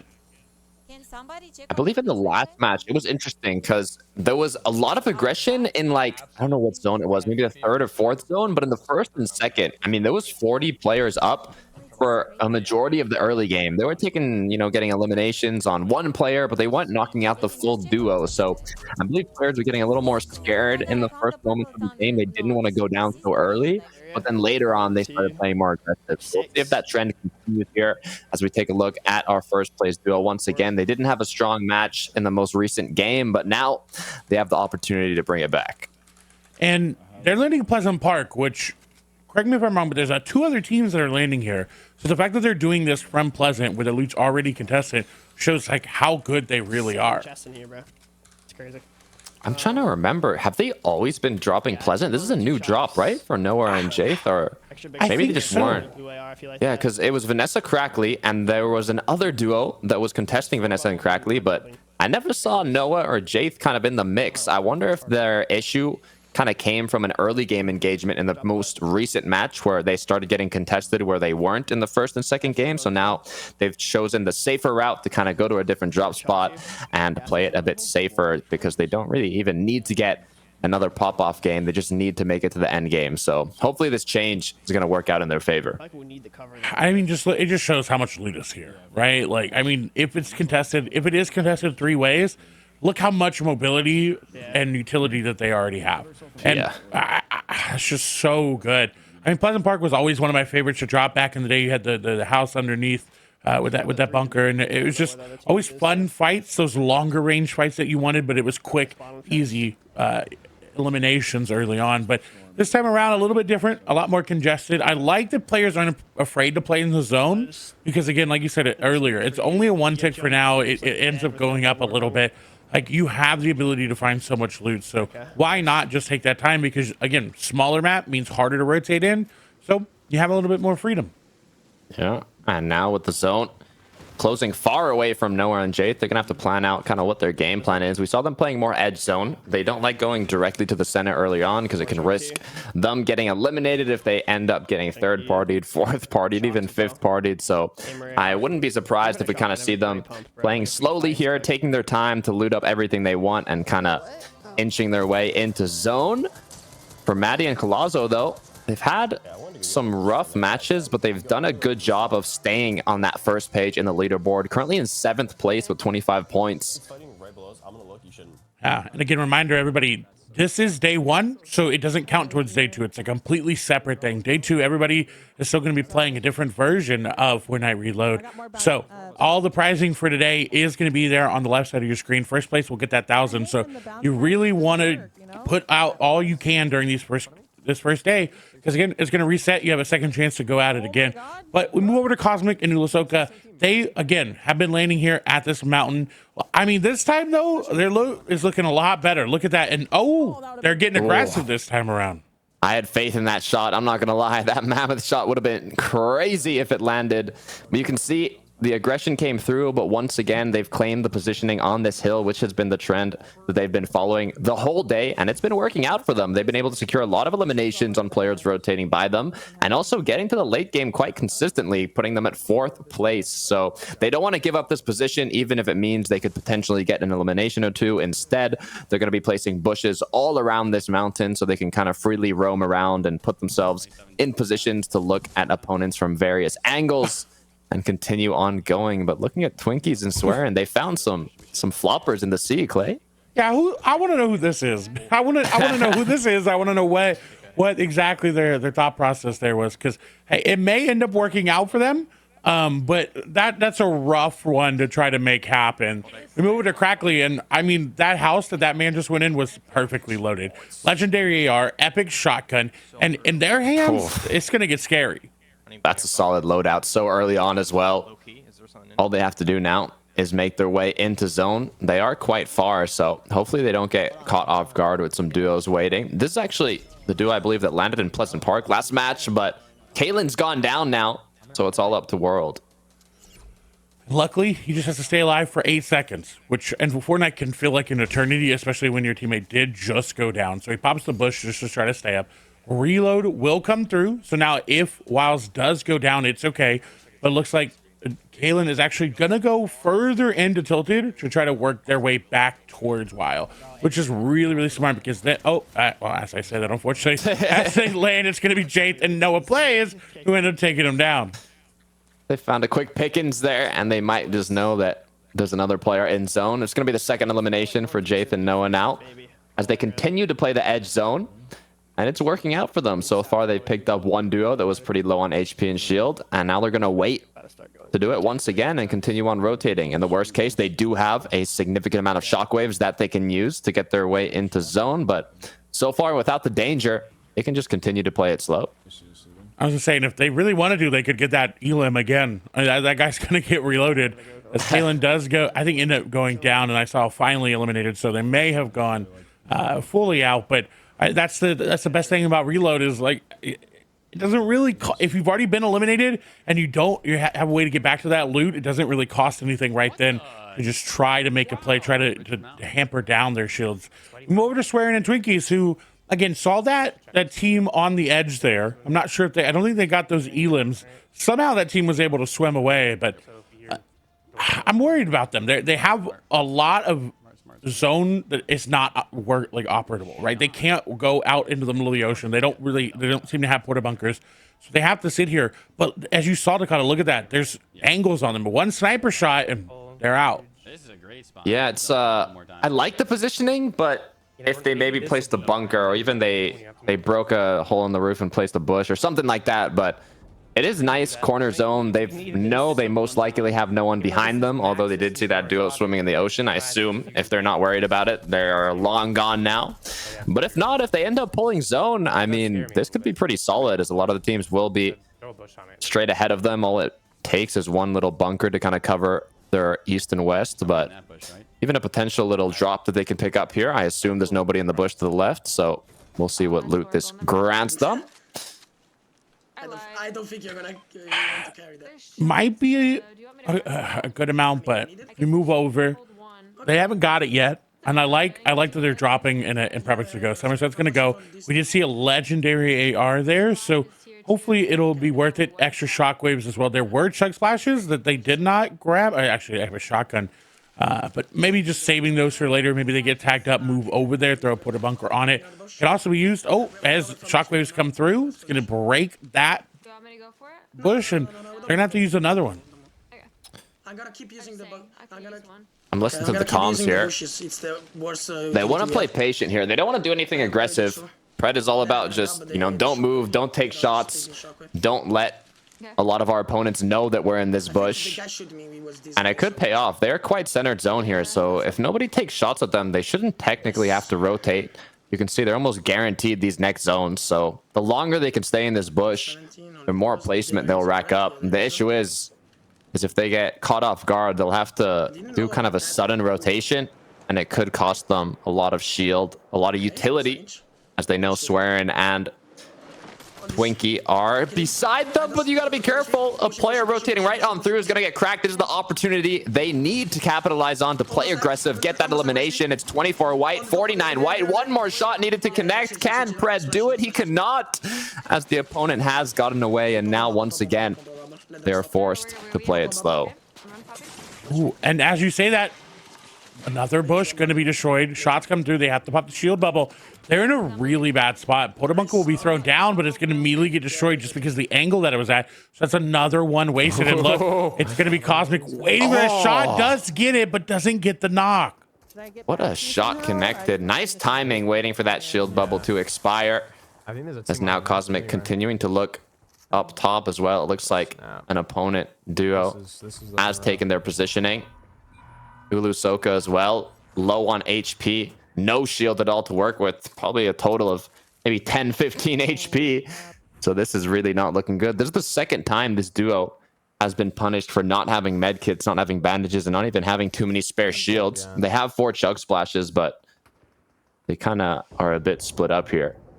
Could get to you. Yeah, and you have to think it's because they haven't really moved, right? I mean, they had that really big hill. They didn't really go out and get any extra loot this time around. Last time we saw multiple elims. At game 1, we saw a lot.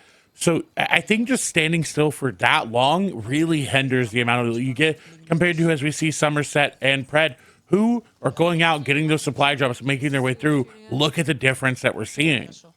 Yeah, 6 shockwaves, 4 chug splashes, 4 shield bubbles. I mean, more than enough loot to play out the rest of this match. And even the positioning, we can see the patience is paying off here. Even the potential of pulling the next zone, not having to rotate.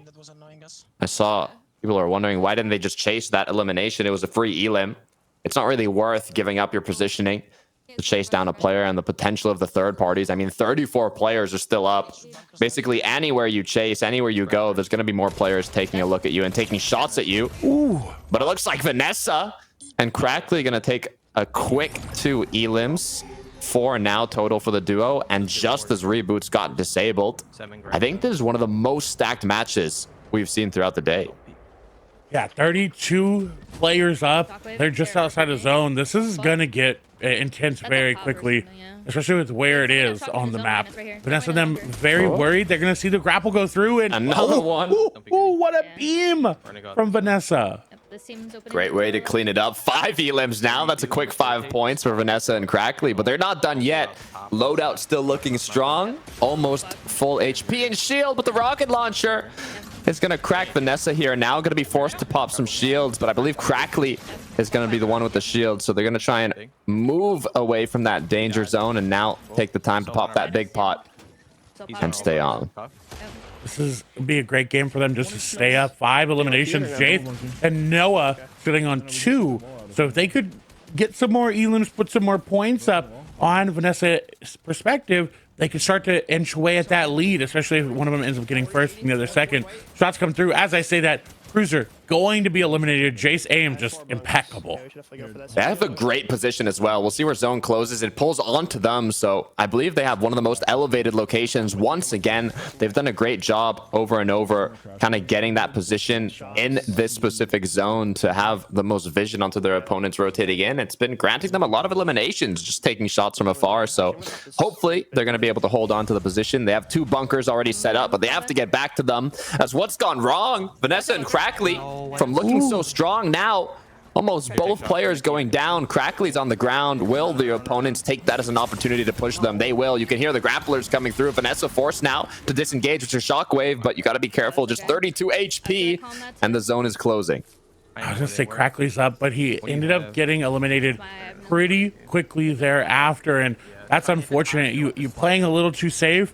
Shots come through. You have to rotate through. That team, like you said, is going to know exactly where you are. Vanessa going in. Portabunker will be thrown down. They know they're a solo, so they have to pop this mini up. Have to try to put some damage back down. Oh. They're going aggressive, going for the shots. Will crack the shields. Will they get the elim? No, not quite 1 HP in a dream. Our duo, though, you got to be careful. 32 shield onto the opposing player. Now Vanessa's going to be forced to find another location where she can maybe hide just for a bit more placement. She's in the zone here, so she shouldn't have to move technically, but if a duo rolls up, it's going to be a 2 versus 1. She knows that some of them are low, maybe even potentially taking some shots at the opponents could be the play to scare them away, but if she gets too many eyes on her, it could also be her demise. So it's difficult to know what the correct decision is, but with 1 wall broken in, she has to make a quick decision here, and it's going to be the end. 9th place, Jaith and Noah picking up that elim. That's one way to here for secure revenge. First. They want that first place, and they said, you know what? Might as well take out 3rd for it. Patience is going to be key for this duo. They've already secured 6 elims. They just want to finish it off with a good amount of placement. They want to hold on to that crown, that first place spot. And once again, Noah showing why the aim training pays off, not missing almost a single shot as they go more to the corner of zone here. They know that there shouldn't be anyone in the zone, so they only have to cover themselves from the players rotating on in. Yeah. Oh, I'm getting shot by them. One shot. Shots coming through. He loses all his shield. Does have minis to pop it off, but he doesn't really have a lot to hide with. And Oh no. somehow is going to make it work. Jace makes his way back to Noah, and that's honestly what's going to keep them up here, is them being right next to each other, being able to play together. If someone comes in and knocks one, Noah may be able to get the damage off to get there. But Takata, what I'm worried about, that's no white heals in their inventory. A med kit would be a lifesaver right now, but I don't think they have one. And not even too much time to use one, even if they're able to get one. There are drops in the surrounding areas where they could maybe potentially find some heals, but with so many players around them, they just want to stay up. Just now, we'll see what Clutch and Vexy can do here, trying to take shots on players rotating in. If they do enough damage, it could open up the opportunity to play aggressive and go for those elims, but they're not even too far from the zone here. They shouldn't have to rotate too far.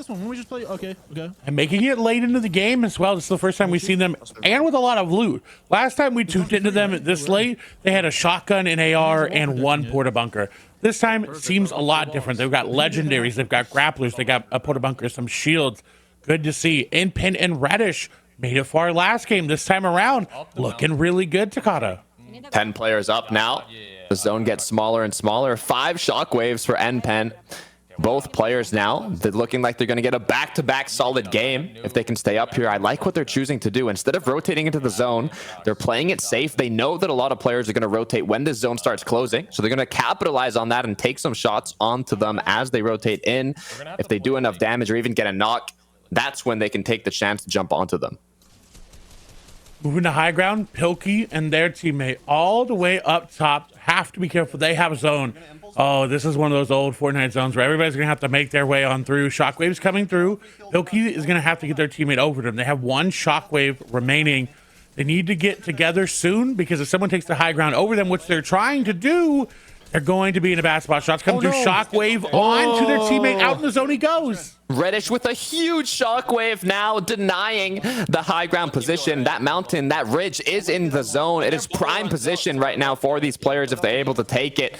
But it's going to be Pilkey. It's going to be Hanky, who might even have the option to. You can see them talking about it, marking it. They have a shockwave too if they want to use that last mobility to get up top.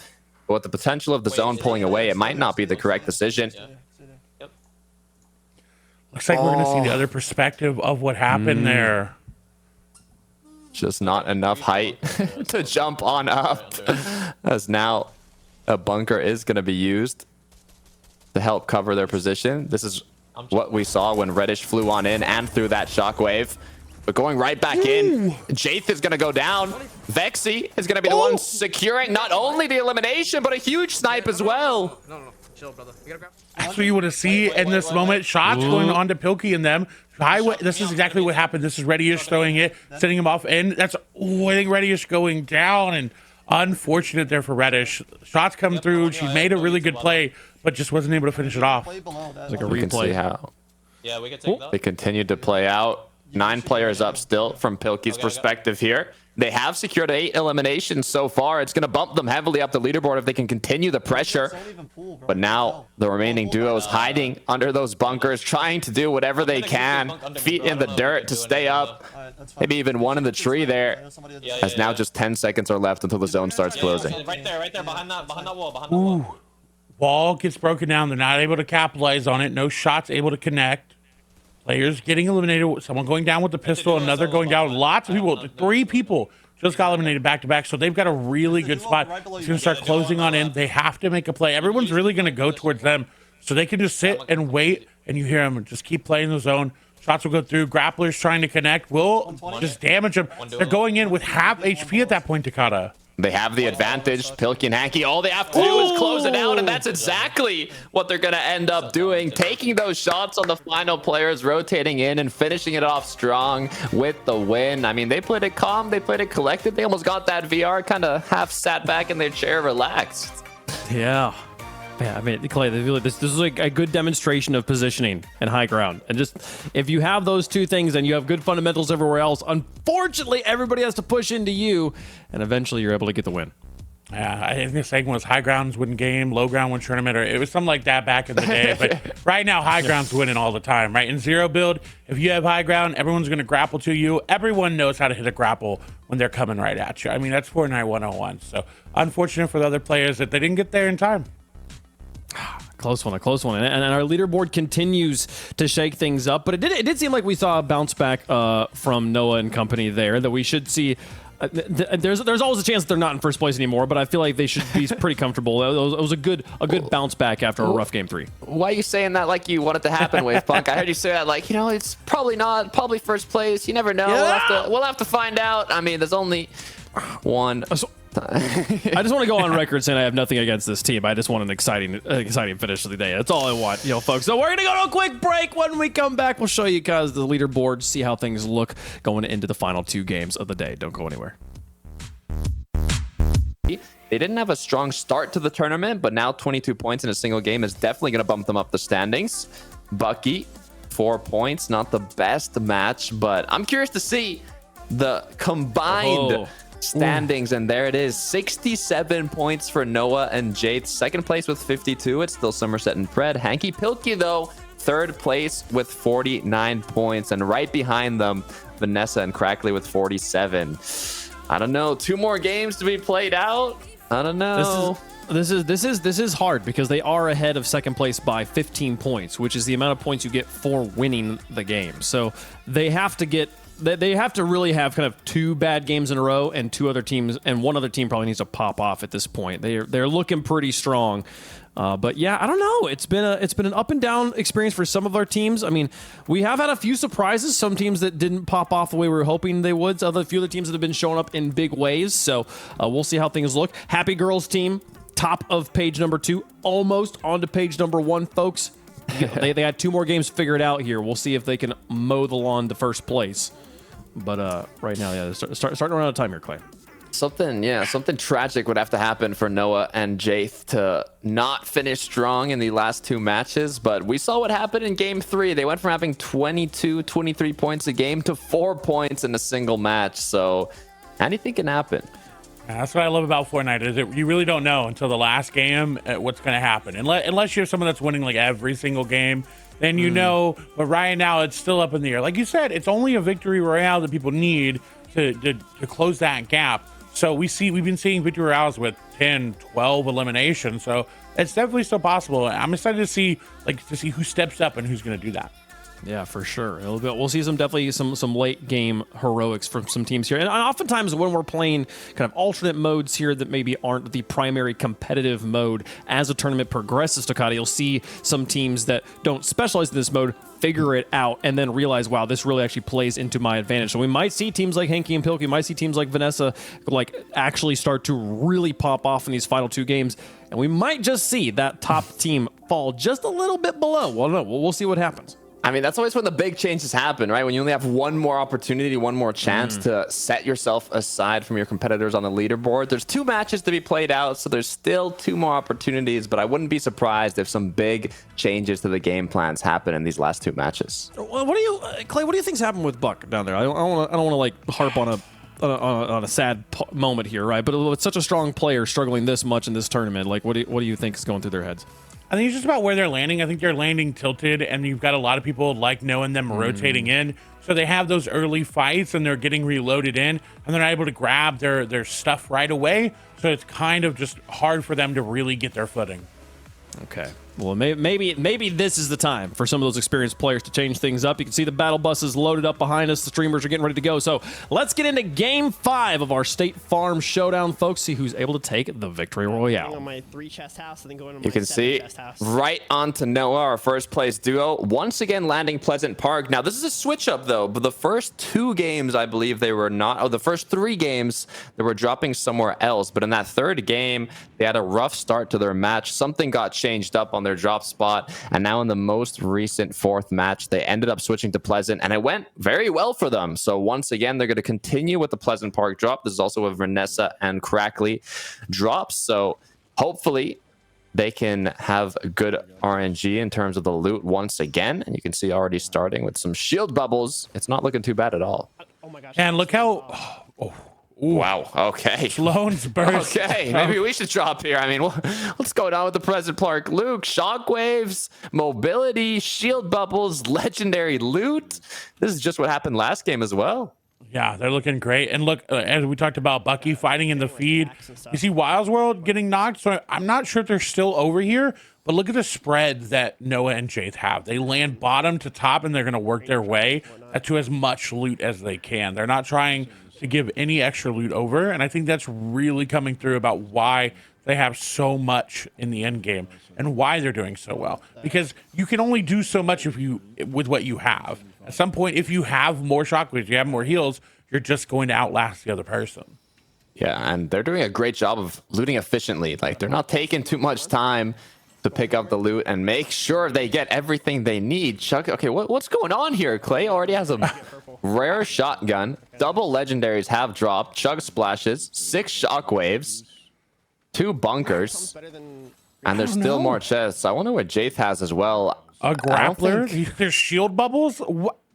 Hold on, Pleasant. In the last match, I don't think they played fully aggressive in Pleasant Park. Like, they looted up, they got what they needed, but I don't think they instantly rushed the other duo landing there. So I don't know if they're going to want to change their mind this time around, but if not, they're probably just going to make their way to zone. They like playing the edge zone, though. They don't like going fully centered. So with the amount of loot they've already got, they kind of have a lot of time to plan out the rest of their match. And I think this is a little... I think this is exactly their style looting, because I think Jayth goes to the llama up there while Noah goes out here and tries to look for anybody that's there, any scouting, any rotations, and this is looking honestly great for them. There's nothing really I think that they could add to their repertoire except for more bunkers, and look how spread out they are. And this is, I think, one of the few teams that we see do this, Takata, that's not right on top of each other. As some shots come through, I think Jayth was putting some down. No, it's actually going to be Vanessa and correctly. But back over to Noah and them, how far do they spread out? Because if one of them gets elimed, they know they can just come right back. Or maybe that's her teammate. That's the good news, but it's also kind of the downside if you lose all that loot that you spent so much time gathering. So even if you come back in the game, if you come back with no loot, you'll only last for so long. So it seems like Vanessa and Crackley, the other duo landing here in Pleasant, are in a similar situation. They looted up, but they're not too much of in a rush to get into zone. There are some players as well taking shots back at them from the zone already. So I'm not sure if they're going to just kind of wait it out, continue looting, try and take more of a wider rotate in the edge of the zone, or maybe just rush directly at them. But so far, they don't have too much pressure on their shoulder. And they've got 2 med kits as well. So even if they, like you said, want to play zone, they're chilling. They don't have to worry about the zone even affecting them. Over to Somerset and Pred, who are in second. Again, they need a victory royale to just tie the amount of points that was away from them for first place. Landing in Little Loot Lake. Love the naming, by the way. Love it. I think they have a chance here, right? They played that game so well that they almost won. And they played so well, so different than what we saw. So I'm excited to see. And wow, I mean, look at their loot. Like, they're sitting pretty as well. I wonder if it's just getting closer to the last match. The chests are just stronger. Just get better loot. Like, yeah. Well, maybe we just got kind of nitpicked players who got a bit better RNG this time around. We can see this ridge in front of Maddie and Colazo is the one that Cosmic and his duo partner likes to drop around and kind of stay there as the match goes on to take shots of the players rotating around them. But after you've played 4 matches of this tournament, you kind of know what to expect during your rotation and where these duos are going to be landing and kind of rotating to. So you can plan ahead to avoid contact with them, or even put yourself in a position to take some shots onto them, which might be what Maddie's doing here. But if you're Ulu Soka and Cosmic, you got to be careful. We just talked about them, and it looks like Pilkey is going to be the one to play aggressive here and claim that prime positioning. And they're all the way over here at Sandy Sheets. I'm not sure how they got here so quickly. Like you said, maybe they were going too aggressive, but again, they land at that middle little tower, and they are going and getting those reloads in, but you hear Cosmic say this is going to be tough. He just has to survive. and hope that he can get That's unfortunate. Soka in so that they can keep rotating away. But this is way different than the gameplay we saw from them before. Yeah, Lusoka's now gonna come back in, but have no loot basically to work with. There are some shotguns on the beach here, but it puts you in a difficult situation. You talked about it. What's happening to Bucky? Well, this is happening. Tilted Towers being one of the most difficult POIs to play from. They're having a lot of issues in the early game. But it looks like Cluckshot and Vexy are the ones capitalizing on it. I don't know what he's doing, bro. But how useful is it, right? Because it's so hard to hold down in zero builds, right? And builds a lot easier because you can build up, you can really just condense where you're looking into like four or five different angles. Here, it's very hard because you don't have that ability because not every window is there, right? You have some of these brick walls that you can't see through. Some of these windows, I'm going to be real, you can't really even shoot through that well, right? You see the shots coming through, but look at the angle that they're able to hide from. So while it's high ground, while it's great, would it be worth it for them to throw down a bunker here, Takata? I don't know. I mean, I think if it was more closer to the late game, yes. But the thing is, they're most likely going to rotate from this position. I mean, zone could easily pull to tilted. And if it does, then that's time to put a bunker on top of that highest tower because it's going to be the best position in the map. But there's still a bit of time till that zone. So for now, I think they can just kind of chill, shoot the players that are rotating in the surrounding area to kind of get them to run away so they have that position claimed. And if as time goes on, they keep pulling zones, then yeah, they can put some bunkers up there, try and hold that position. But there's still 10 seconds left until we see where that next zone closes. But there's actually a high chance that it does pull around tilted. So 3 seconds left, and we'll find out. I see some knocks coming through in the feed, and there it is again, going right towards something. It is a little bit more north towards Snobby, but this is going to be a lot different than the other game. And we talked about Bucky and seeing him perform more. There's another elimination. We saw him get if that would have hit, I mean, come on. But I saw some elims coming through. I like this zone. I like this duo right here. It looks like they're set up a lot better than previous games. They've got 3 elims. They've got their rotation. They're being aggressive in their hunting rifle shots because they know that they have extra loot around them to do so. I like the vibes. Got some music on, chilling, having fun, playing some Fortnite, playing some Twitch Rivals. I'm curious what Happy's doing, if she's emoting, if she's mowing some lawns, what she's up to. But for Pred and Somerset, they're locked in, cold-blooded, focused, playing the edge of zone. Decent loadout, but the Great Tack's kind of scaring me. I mean, they don't play aggressive in close quarters too early on, so it's not as necessary as some of the utilities they have, which is why Pred's chosen to have this loadout. Trying to listen to the comms to see kind of what they're thinking. I think there's a player at that building. Taco, if you remember back in the days, is what I'd call it. And we'll see. Yeah. You gotta be careful though, because if you notice that you can't tell right now how many porta bunkers are on the ground, so they're throwing it. That's why they're throwing one at a time just to get in, make sure they're good, pick it up, because you don't want to throw 2 down and there's only 1 there. But I was gonna say this is an awkward spot for them to be in. I know that there's that extra loot, but there's the hill up above them. They have to be careful from someone just running down in. That's playing zone. The building right next to him, and here we go, Takata. We get to see Happy and they're playing a song for us this time, not mowing the lawn. We've got emotes, dances, mowing the lawn, and now a live concert. Quite the combination. Oh, what's it gonna be? She's opening a safe there. I love the energy that Happy has. She's just having her own best time. Here it comes. Oh, here we go. Here it comes. This is what I was waiting for. I want to see Tax dance as well. I need to see the duo dance together. I'm gonna get this one. My gosh. There's a new dance too. Wait, she's got the emote on lock too. Oh, the opponents, be careful, lock in. Grab the remote. It's time to frag. No more time to dance. Sit into your chair, Happy. Come on. I love this. Gosh. Tax still full shield. Happy finally locked back in after a quick little dance break. And they're up. They didn't go down. Not scared of nothing. The confidence is there.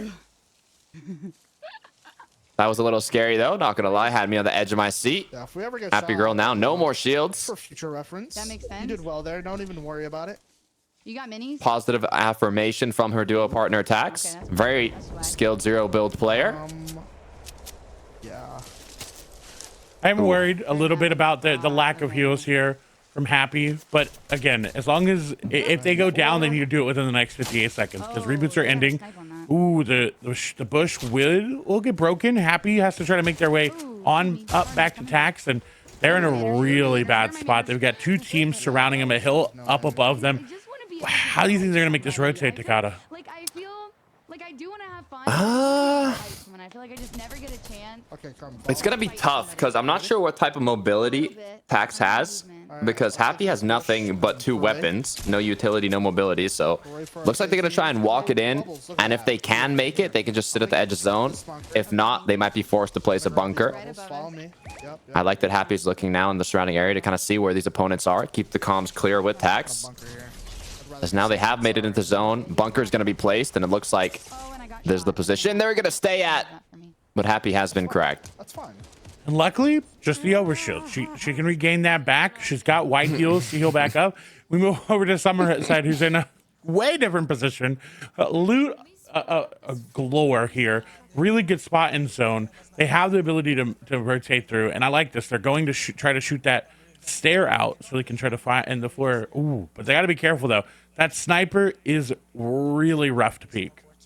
Yeah, if you don't want to get headshotted here, which is why you don't really even need to peek. I mean, there's no point in playing super aggressive at this point in time. You're just going to get third-partied. So if you can pick up an elim, it's because you do it from a mid to far range with the AR of players rotating in with not too much HP or shield. If not, just focus on positioning, get yourself in the zone, get yourself in a position where you can conserve a lot of those consumables. Zone closes in 20 seconds, so we'll see where everybody's got to rotate through. And look how close it is. This is our second place team. Again, 15 points separate them from first. First still in the game as well. So they got to be careful. Got to be careful with if they go aggressive. Vanessa and Crackley, this is our fourth place team. They went aggressive earlier. They're holding these shield bubbles in case they have to move, because again, Takata, we see it all the time. If you're one of these people on the edge of zone that ends up pulling the zone, you're getting sprayed almost immediately.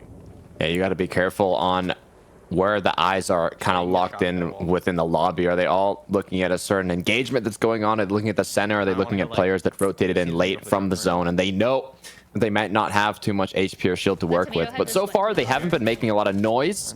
I mean, now they're taking a couple shots, but I don't think eyes are on them. I don't think their focus is on them necessarily, so they should be able to just take some shots at these players, and once the zone starts closing, they can decide if they want to use one shockwave to both jump into zone, and it looks like they might just do it by foot. You want to conserve your utility as much as possible, so there's actually a great option if they can make it in. They do an immediate bunker to go down, and they put themselves in a really good spot because that team that's right next to them is getting sprayed from behind as well. So it's really great for them. Shockwave going to come through. They go aggressive. Oh no! Not going to come through. And he was on the Chicken Peter Griffin team. Come on. Might be. Come on, he said not too happy. Peter Griffin. As now once again, zone has pulled not in their favor. But something has gone wrong here for our second place duo. Somerset is knocked out. Reboots are disabled. Pred is left alone. Unsure. Actually, I think that may have been the team in between them there that ended up going through that or something, because the rotate did not end up working out. And we move over and look at Noah and Jay. They're just chilling. They have loot, which is an elim that they got. They have the zone. Ain't nothing to worry about for them. Uh-oh. Their floor is what they got to worry about. But that legendary burst assault rifle put it in work as he gets a nice crack. But with that duo behind them, they don't have a lot of flexibility to peek. They kind of have to stay crouched up here. Is Replay's like doing well? Shots come through. We see a knock in the feed there. Noah wondering how everybody else is doing in the lobby. They do have to worry about that team up above them. But honestly, depending on where the zone goes, you could look to see a quick one. Happy going to go down there. Bucky actually going to be the one to end up knocking him there and getting the elim. So we talked about seeing them perform, and maybe this is them finally getting the format, finally getting the reload under their wing. Maddie and F and Sined, like you said, coming over from EU, they're doing pretty well this time around. I'm liking what I'm seeing, but the rotate is going to have to come through here. At this point in time, it's more and more difficult to run your rotates, and you're more likely to use shockwaves, for example, but if you can conserve them, it's going to be even better. 10 seconds left. Zone will start closing. They'll have to make a decision. Is it going to be a run on in with a Porter Bunker? Are they going to try and pick up maybe some shots on the players that are already inside of the zone? Listen to their comms here, see kind of what Sened lands. It's going to be taking shots of these players rotating in, and hopefully it's going to be a shockwave. Like the dual shockwave, but it rarely ever fully works out. You see Maddie get left behind, but they have shockwaves of their own, able to get in, taking minimal damage, but shots from above coming through. Someone shockwaved on top of them, and now they're right below them. Gotta be careful. The pressure is on now for this duo. Clutch shot Vexy as well. Looks like they have a double bunker set up. Not a lot of HP and shield, though. Gonna have to recuperate that. As the good news is they have pulled zone, so they do not have to move too far here. Double Porter Bunker, though, being put down, using a lot of their resources. Again, it's kind of like we saw earlier. They don't have heals. They have that shield bubble. They're going to have to make a really big play. But look what they have, Takata. They have 8 eliminations. 17 players are up as well, and the zone is going to get incredibly small here in just a few seconds. So a lot of action, a lot of chaos is going to unfold in the next few seconds here, in the next minute, I'd say. And it looks like Bucky's back. He got eliminated early on, but this could be the match. 6 eliminations, 5, correct me, actually, as now they get ahead of zone, back in the bush, and now they're going to see if they can pick up more. Ooh. What a shot! 167 with a single shot from that epic pump shotgun, but Bucky's not done yet. Got that mammoth pistol trying to put damage down. His teammate does go down. He does go aggressive. That's Jace going down. Big knock there. Can you find Noah? Trying to just find any sort of movement, anything to get him back on his feet, and he does. Shockwave's been picked up. He has that lifeline now. If he ends up getting pushed, he can use the shockwave to safety. With full duos up like Pilkey and Hank, he has to be careful on which battles he chooses. That's the shockwave that got used now. Hank has been split up from Pilkey. Will he be able to regroup in time? Yes, they will. Just 6 players up now. Changing shotguns out just in case they've got an exotic one in their inventory. Shots coming through. They do connect. That's a duo on the other side. Looks like it's a 2v2v2 for these players. That shield bubble is going to go out here soon. Gonna have to make a play. Zone closing. Everybody's going to have to start fighting here very soon. Shockwaves will come out. For a second, and we're about to jump on. I'm a impulse. Hank now looking to see if he can find an angle. The zone is going to close until it's fully gone here shortly. So these players need to play aggressive if they don't have a lot of heals to work with. Good news is for Pilkey and Hank, they're a full duo. All they need to do is connect their shots. Nice 2 shots connected. It's not enough to get a crack, though. He needs one more. There it is. And now Hank and Pilkey take home game number 5 from 3rd place to now potentially jumping themselves up their leaderboard. This is going to be a close last match of the day. Folks, we said it. We said it. Some team was going to in the back half figure it out and pop off, and it turns out Hanky and Pilkey are going to be that team. 2 games in a row now. Can they close it out here in game 6? A few interesting notes there. We did see Jace and Noah in the late game. We also, for the first time, saw Bucky in the late game. So a big bounce back from one of the early tournament favorites. Yeah, I don't know. We're going to have to see how that actually changes up the leaderboard, though, because Noah did have a significant lead. I'm trying to think. I think Somerset went down early. Pred was left alone. I'm not sure when Pred got eliminated, but the top 3 duos, it might get a bit shaken up after that match. We'll see. We'll see how it goes here. But I'm excited, folks. We finally come down to it. One more game here, Clay. After this, we're crowning a champion. I can't wait. Like I said, in Fortnite, it always comes down to that last game, and we get to see that here today. The standings are going to be close. I mean, back-to-back wins, though, that's amazing and really hard to pull off at a lobby of this level.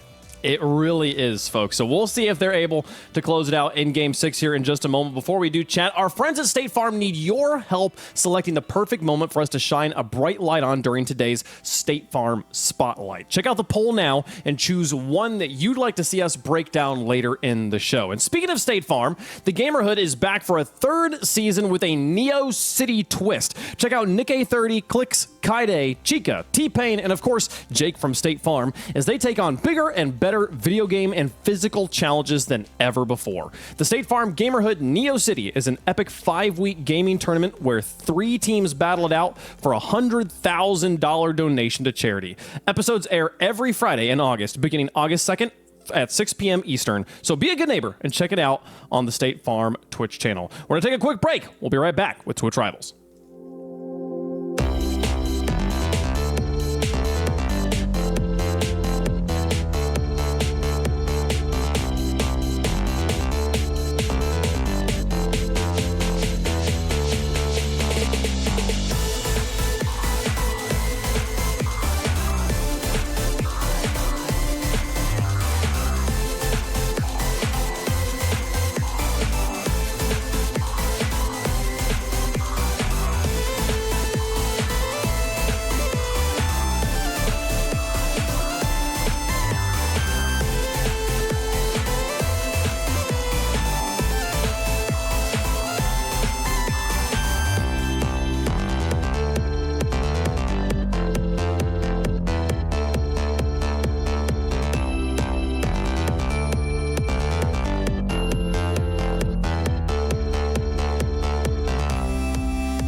Welcome back to the State Farm Battle Royale Showdown on Twitch Rivals featuring Fortnite, folks. And it's time for the State Farm Spotlight, where we shine a bright light on something special from today's action. Chat, earlier in the show, you selected, at no surprise to anyone, Happy Girl State Farm feeling moment for this segment.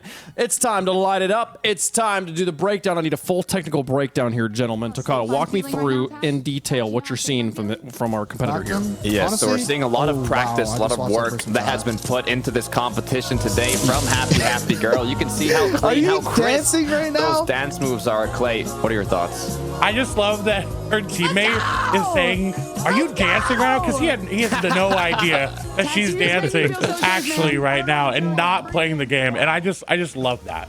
That's Round of applause. It was an amazing moment, folks. Before we get back into the gameplay, let us shine one more quick spotlight on our friends at State Farm. Whether in-game or in real life, State Farm is on our level. Like a good neighbor, State Farm is there. And we mentioned it before the break. We'll mention it again just in case you just tuned back in here, folks. The State Farm Gamerhood is back for a third season with a Neo City twist. It's an epic 5-week gaming tournament where the biggest gamers, streamers, and musicians compete for a $100,000 donation to charity. Check out Nick A30, Clicks, Kaide, T-Pain, and Jake from State Farm, as well as many more, taking on custom video games and physical challenges every day in August. The State Farm Gamerhood Neo City kicks off August 2nd at 6 p.m. Eastern, so be a good neighbor and check it out on the State Farm Twitch channel. Folks, we've got one more game to go here for our tournament today, and we will crown a Twitch Rivals champion with the help of State Farm here in just a moment. So the question on everybody's minds is, what is going to be the magical number? What is the situation going into the final game? We want to see those standings, those beautiful numbers next to those beautiful faces, and see who's got a shot at taking it all. And is it Noah and them still up on top? This is the results from the last game. Two teams managing to take 20 points here. Maddie and Colazzo from the top rope here coming in and making a statement in game 5.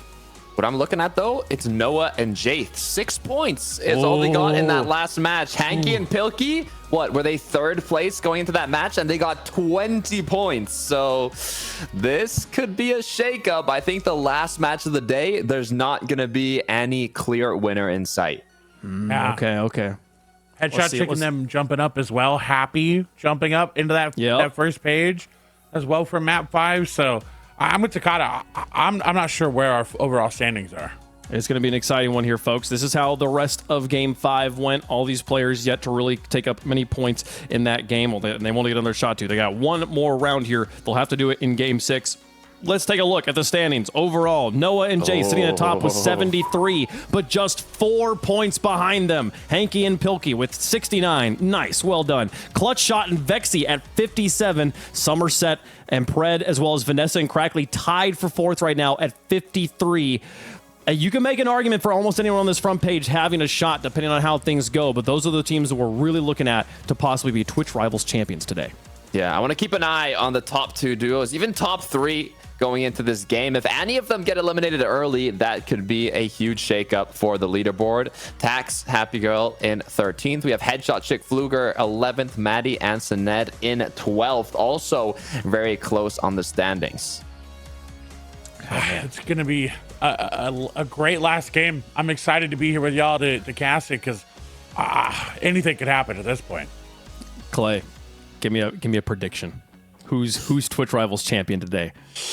Ooh, you know what? I'm going to go with the upset. I'm going to go with Hanky and Pilkey. I think they're going to come through. I think they're on a roll right now. I think they're going to dethrone them. Dakota, who you got? Ooh, look, I like that idea, but I'd feel too bad for Noah Jaith. They've been on that throne throughout the whole day, 5 matches. And if they just get knocked off in the 6th match, it's going to be heartbreaking. So I want to see them hold on. They've stressed us out enough. You know, they kind of made it a little closer from that initial gap in the start of the day, but I want to see them take it home. It's been an emotional roller coaster for the Jaith and Noah fans in chat, who started out feeling like it was good, and now the heart is pumping. You got the heart attack, the high blood pressure. Can they hold on in the last moments as all the other teams are rallying up behind them here, folks? We'll see if they can do it. This is going to be an intense final battle, but yeah, I don't know. Those are the 2 obvious choices here. Who was in 3rd? Can we see the standings again? Is it possible for us to pull that up again? I'm trying to remember who the 3rd. I remember the 4th. It was Somerset and Vanessa and Clutch? And Colazzo, right? No, Clutch and Vexy. Yeah. You're right. Clutch and Vexy. Give me Clutch and Vexy on this one, folks. Give it to me. They're not that far behind. I think that they can make this one happen. And honestly, unsung heroes. I feel like we've talked about them a little bit here and there of like, oh yeah, they're the ones like taking out Bucky and like Twisted, but like we're never like sitting on them at the end. And yet look at their performance from 1 point in map 1 to 22 points in map 4 and 18 points in map 5. They are rallying right now along with Hanky and Pilkey. I think they are the other strong team to keep an eye on. Yeah, it's also cool to see Somerset, Pred, and Vanessa Crackley with the same points, 53, both of them. And even though this is the last match today of Fortnite Reload Zero build, don't get too stressed out because tomorrow we have 6 matches of 0 build. It's not going to be reload. It's going to be standard 0 build, but we'll have more action to be played out and more opportunity for these players to take home more prizes. So we'll have to see how this closes out and also kind of how it motivates them in tomorrow. Because imagine now Noah gets knocked down. He's going to go into tomorrow. He's going to be like, nah, that first place is for me now. I'm taking that one home. But we still have to see what happens, how it plays out. I don't think a lot of drop spots are going to change. The last match of the day is always interesting because it's that last opportunity and last shot to make an impact on the leaderboard. So if you're way down below, I wouldn't be surprised if we see players playing a bit more aggressive, trying to get more elims and bump themselves up. But if you're at the top, you kind of want to play it cool, hold that position. But then if you get a top team going up against the bottom team that's playing all out aggressive, then it can get interesting. So a lot of things to play out. We'll just have to wait and see. I mean, Clay, we haven't seen a team farm at the beginning of the game, right? It's a thing. Players respawn. You could just get tons of eliminations right at the beginning, right? Someone's got to go for it. Yeah, I think if we're going to see it anywhere, it's going to be tilted, right? I mean, it's got to be where action's going to come through. People want those quick elims. We know a lot of teams are landing there. I mean, even Pleasant Park, though, we've got 3 teams landing there as well. So. Well, and the loot. We've been broadcasting how crazy the loot is in Pleasant Park. I don't know if half the lobby is going to show up in Pleasant Park this game.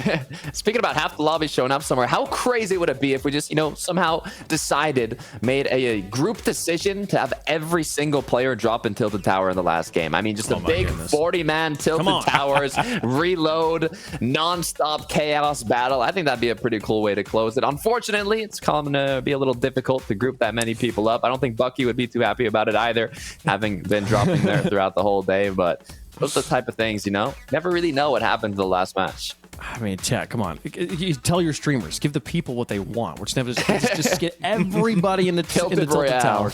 It would be incredible. It would be a great experience for everybody involved. If that could happen. Chat, who do you want to win? I mean, I feel like I know who most you're going to say, but just put it down in writing. I want to know who chat's rooting for here in this final game. Because here's the thing also, like for some of the teams at the bottom of the leaderboard, they're mathematically out of the equation. They can't win the whole thing. But if you win this final game, you rocket up the standings and get so many more dollars in your bank account for that placement there. And there's still a lot to play for every team involved. That's true. First place takes home $1,000 split between the duo. Last place, $250. So you've got that gap that every single placement point matters. So these players, even if they're at the bottom, they don't need to get first place. Like you said, Wavepunk, they just need to get a few points, bump themselves up a little bit that leaderboard, and they can take home a bigger chunk of cash. We'll see it. We'll see it, folks. I've seen a few fans for Jaith, a few for Ulasoka, one for Noah. And then the rest, it's just all from top to bottom. Happy, let's go. Happy is gonna put on a show, folks. Absolutely gonna put on a show, even if they don't take that top spot. But you know what? Never say never. It could definitely happen. We'll see, folks. They're getting into the lobby. They're getting into the bus. You can see them all there getting ready to go, folks. Game 6 on its way. Get up and get loud. Make some noise, chat. It's time for the final game of the day. This is what we've been waiting for, and we're going to start it off with our second place right now. Hanky and just 4 points behind Noah, who's in first place. They are doing different drop spots, but the issue is if you get eliminated here off the rip play, that's not a good way to get first. No, they have to play safe, but also play aggressive, right? You can't get to that end game with 1-2 eliminations and end up going down with not putting enough there. So you have to really weigh eliminations versus placement in this last game even more heavily for Hanky and Pilkey versus all the other games, in my opinion. Chug splashes, rocket launcher not going to get picked up here. If I was Hanky, Pilkey, if I was Noah, Dave, I would kind of want to play it fast. To be honest, there's going to be a lot of players that are going to be playing aggressive because they want to get themselves up the leaderboard, and if they unfortunately run into one of these top teams, they're going to be forced into an engagement, and that's the last thing that they want. You don't want to be battling against someone that has nothing to lose. So if they're able to just loot up and get enough loot to make it to the end game and then play it safe, kind of, edge zone, not getting too aggressive, hiding a little bit, and just making it to those final zones is what these top duos are going to be looking to do. I don't know. That's just where it's also. I like the loadout so far. Definitely, obviously, got room to go. We move over to Somerset and Pred, 4th place, tied for it with Vanessa and Crackley. Not the first time they've been tied for a placement today, actually. I think they were tied for 3rd earlier. landing not at a POI, but in between them. So I'm excited to see how this works for them. I used to love landing here back in Chapter 1 days. There was a big tree over here that had all these chests underneath it. Love this rotation, actually. I went into Tomato Town and then eventually Tomato Temple. So a lot of loot, a lot of opportunities for them to make this work. But like you said, you have to play careful, but not too careful. Careful, but not too careful. You can see they clearly have a duo spotted. I'm not sure exactly. I don't think they want to commit to the engagement, which is why Somerset was trying to help Pred get out of that situation, and it looks like they've done it now. In terms of loot, they've got a good amount of shields. They've got a good amount of heals, but the issue is they don't have any utility. I mean, they've got the shockwaves to kind of rotate out, but no shields, no bushes, no nothing to kind of keep them covered. Scouting real quick. We'll see. I think that's the risk you run when you land in these in between areas, right? When you're not landing at a POI and you're scavenging, is you don't have that ability to get a lot of the loot. But they make their way over to Little Loot Lake, and it seems like once again it may be unlooted. No, they're fighting. I think you're correct on that. I don't see any chests that are already open. Look at Vanessa and Crackley, though. They are now looking at, I would assume, to be Jaith and Noah, or maybe even that's another duo that decided to push them, because it looks like it's an engagement that's already started. Jaith actually gets a knock on the feed. This could be tragic for the duo if they end up going down, or even third-partied by Vanessa and Crackley. Yeah, I was on the Thieves, so just waiting for that reboot to come through. They see it. Player spawned up above, and now they're just trying to gatekeep Noah and Jaith from going through. I think they know at this point, too, that it's them, which is a really smart play to try to keep them from getting in, because they know, hey, that team's in first place. We know they've been laning here the whole game. If we can eliminate them, that makes it that much easier for us to get into first place. Exactly. The issue is, I'm not sure how that engagement has concluded. We can look at Noah and Jaith now, though. They've got one elimination, so that's the Elim that Jaith picked up. And it looks like from that Elim, they stopped playing aggressive. They let the duo partner kind of disengage. But the good news is that they were also able to disengage, and now they can continue with their loadout and make their way back into zone. Radish and Impin are 7th place. They're trying to make their way in. Again, every placement matters. You move up. It's a lot of money if you're able to make it just a little bit further. So I think it's 5th to 6th, 7th to 8th. So they trying to make that move on up. They are in zone. They've got good loot. They've got a really good setup right now. So for them, it's just looking for shots. And speaking of shots, it's Ecstatic getting eliminated by Vanessa and Crackley. They'll get reloaded, but nice Elim for them to try to make their way up. That means his boys over there, right? Yeah. That works. Trying to listen to the comms here, see what their game plan is.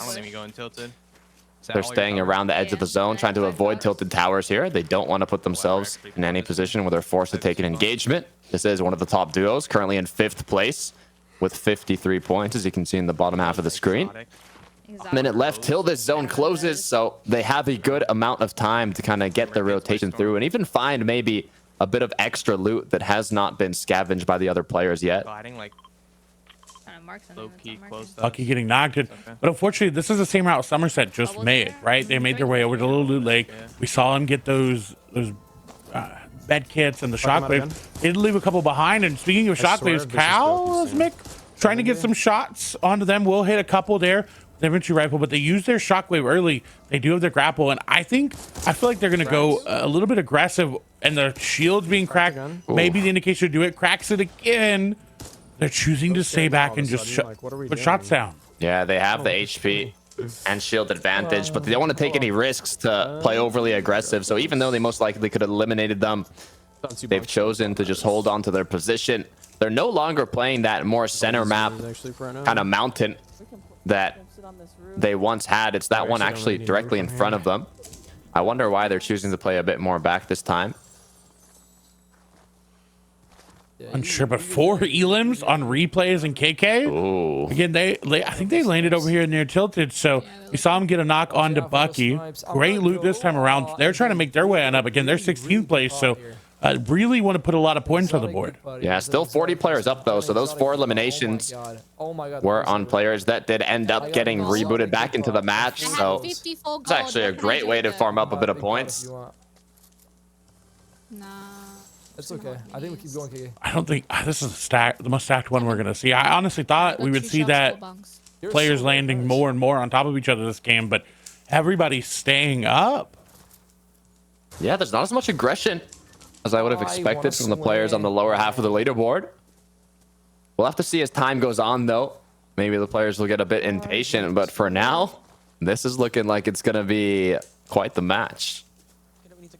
Take his bunker. Not a lot of RPGs this time around, though. You know, we haven't seen them since those first couple early games. I wonder if they're just not getting him from these supply drops or using him early and then not carrying him all the way through. Moving over to Somerset and Pred. Again, they have one Elim in 4th place, trying to stay ahead of Vanessa and company, but we've seen them get a couple Elims. Right outside Retail Row, they've got 2 players rotating nearby. Will get the crack. 80 white. Right above them, will they finish him off? Their teammate knocks him, and now going for the full Elim. Fred now going to pick up that loot. Where's their duo partner, though, is the big question. Have they gotten away? I believe it's Cosmic who's by that bush on top of the roof of that building a bit far away. Looks like they are going to recuperate a lot of their utilities from that elimination. Even get a drop alongside it to upgrade that pump shotgun to an epic one. As now they even have their own bunker with a bush. They're looking like they're in a pretty good position here. Oh, nice shots. Pred not with them to follow up, though. That could have been an elimination. I think Pred going for the other supply drop. So they're really just trying to stack their loot right now. You got to be careful, though, because they don't want to get into a dangerous situation, just like Noah might be in here. He's lost his duo partner, Jave, now. Just 6 seconds left until he gets put back into the game. Issue is, even if he's brought back in, they're not going to have a lot of loot. Noah's fully stacked up, but Jaith is going to have to re-loot from just a gray AR. I mean, I've heard of him. He's like some old, like, I like that he's trying to find where everybody is before he goes all the way down. Saw where he got eliminated at. There is actually, I think he's going back for his loot and deciding, you know what, it's worth to take the damage right now to go back and get it, because just a gray AR is nothing. It's so far away. I hope he had some shockwaves in the inventory that he's going to be able to use to get back in. If Jaith manages to do it, that could be a huge save. The issue is, though, Noah's now left alone. If he ends up encountering a duo, he could be forced to use some shockwaves. Oh, ooh, nice shots from Vexy. They've really changed it up. I think, what, game number 1, they had 1 point. Weren't able to make it towards that end game, and now, look at them. They figured out the format. They figured out how they want to play, and in 3rd place with 57 points, Sakata. Great job adapting. Love to see it from this duo. Even a knock onto Bucky now. Will they play aggressive, though, to try and finish off the full duo? As it looks like Jaith has not made it all the way back into zone, but he has recuperated his loot. 2 medkits are going to permit him to kind of play a bit slower here and heal up. But the issue is just 2 seconds are left till zone starts closing. Once again, he's found a player. 74. Can he connect a couple more shots? He gets the knock. It's on Bucky as well. What's happening to Bucky here? As it looks like his duo partner as well left at 123 white. Add 35 onto that counter. And now Jaith has the freedom to rotate back in. Dude, I don't know what's going on. And that's just scary, right? Like how good they are that he's playing half a mile in zone. Doesn't need to worry about healing up. Knows that they have extra loot. Is able to go back and get their original loot. It's going to be hard to stop them. Yeah, it is going to be tough. But the players that need to be stopped now, it's Hanky and Pilkey. 4 points behind Noah and Jaith, but they have no eliminations. I'm not sure if you remember how much Noah and Jaith have, what, like 2, 3, maybe even 4 eliminations. So they're doing a good job kind of separating that gap. Could be at 8 points now. But it all comes down to those last moments in the late game. I'm not gonna lie, every time we swap to Hanky's perspective, I see the Snorlax, and I always just think it's a person sitting right behind him. And it catches me off guard every time. But look at their position as well, right? They have a really good spot, but oh no. Okay, apparently not as good as I thought. Will they get pushed, though? The pressure's onto them. The wall's gonna get broken here. Hank is now gonna be forced to pop this big pot. Does he have a med kit, though? Does he have minis? Do they have splashes? Anything else to help them recuperate that shield?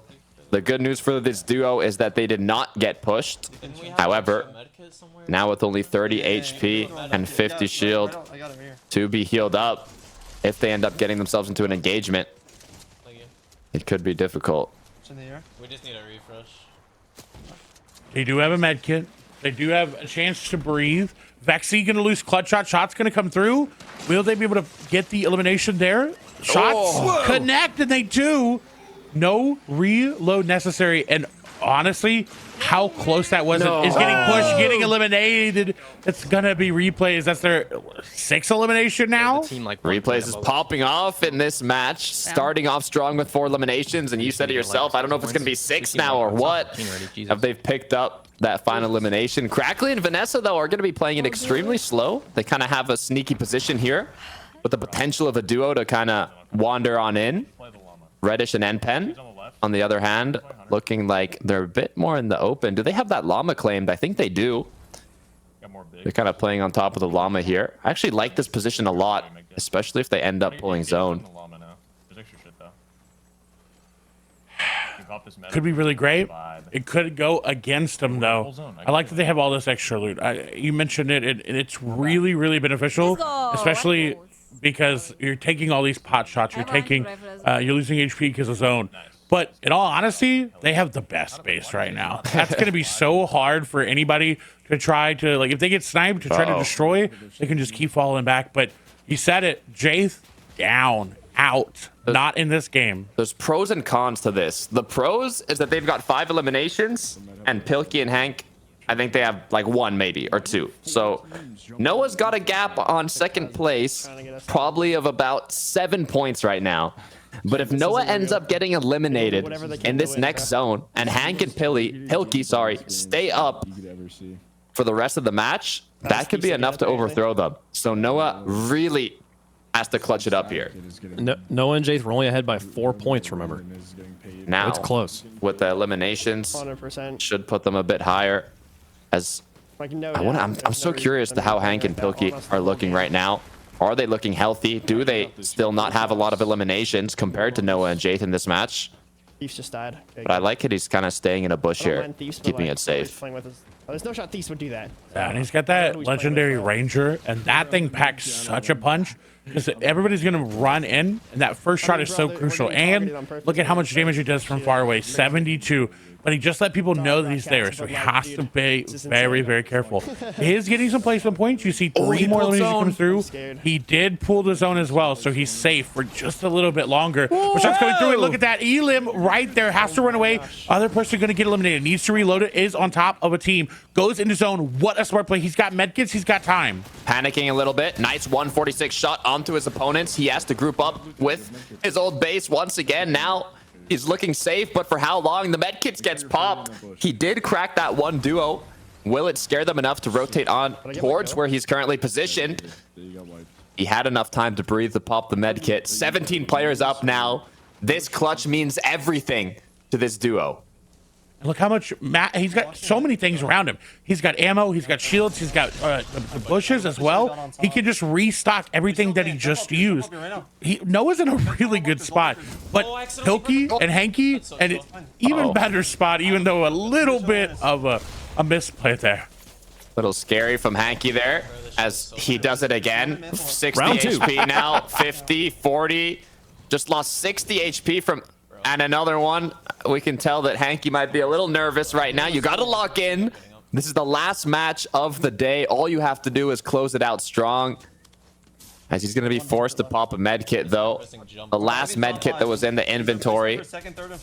No one needs to go down is the issue.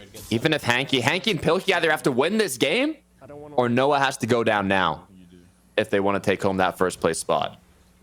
He's got shockwaves in a bush. It doesn't look like he's going to go down. Shot will miss. He needs to reload. Shockwave going to come through. He tries to make his way into zone. Does get the slide. Is there players in the bush? No, he's safe for now. Does get tagged up a little bit, but no shields are cracked. Shockwave getting used now, and it looks like Noah's going to go down. 7th place. I'm not going to be able to do the math right now, but I think if Hank and Pilkey are able to close out this game in first place, it should be enough to overthrow Noah and Jayth, but they need to win this match. They cannot go down right now. They need to come out on top of the victory royale, so they need to play this calm, collected, and focused. RPG in the hand as well. They've got one porta bunker remaining. They're in zone. They've got to be so careful. Porta bunker thrown. Player behind, they're going to go for the spray. Have to be careful because if they start making themselves a target, everybody's going to turn very, very quickly on them. Elam's coming through. Only 11 players remaining. Overshield getting recuperated now. No more minis or bigs to recuperate the shield that they've already lost. 10 players are up, so there's still a lot of danger for that third and fourth party if they end up taking an engagement. We could just kill him. You could just open the... They're, you can hear them talking about it. They might play aggressive here. Issue is, even if that's a solo and they end up getting the elimination, eyes are going to be on them. Pressure is going to be on them. It might not be worth it, as a lot of these players now will have to rotate as well, and they're just a few steps away from the zone. It all comes down to this. That's a solo right there. Player getting tagged up did take a little bit of damage. They may go aggressive onto him and go for it. I like that. They call it, it's too early. The zone's not even on you. You need to be careful. You have to move right at that last second. They have one shockwave, one bunker remaining. Elam's coming through. Now they're moving. Shockwave coming through. Loki is going to get separated. Hanky is really low. Shots coming through. The tree is there. Will survive for a little bit longer. No. Bunker not going to be thrown down to fourth. I don't know if it's going to be enough. Fourth place with a couple eliminations, or has nowhere done it. We'll have to find out shortly, but let's close out this match. Reddish and NPen now looking to finish it off strong from the 7th place spot, trying to climb up that leaderboard. Every single placement matters for getting that extra cash. NPen, though, going right into the action, shockwaving his opponents away from each other. Reddish now has a 1 versus 1, but her duo partner has gone down. She went aggressive on those shockwaves from NPen. She does have a grappler to try to make something happen. Again, there's a solo somewhere in here she's got to be careful for. Nice grapple to the high ground. Wiz not going to hit the shot. Does get taken down. That's going to be Sinet doing it. Maddie is down. Shots coming through for Sinet. He does connect them and get the victory royale. What a way to close it out. Sinet and Maddie popping off in the last moments of the match. They were 12th place going into the game, but now they were able to close it out with the VR. Whoo-wee. Oh my goodness. What a close one. What a crazy one, folks. That's game 6 in the bag. We've got no more games left to play. We just have to tabulate all the numbers and get our all of us organized here. So we will let you know who the winner is here very, very shortly. We're going to go to a quick break. When we come back, we'll let you know who the winner is. We'll talk to him a little bit. We'll get you guys set up for tomorrow. Don't go anywhere. It does 200 exactly. So if he's more HP, if he's above 200, then I can kill him. Nice. Holy cow, Fluger, GG's. Yep.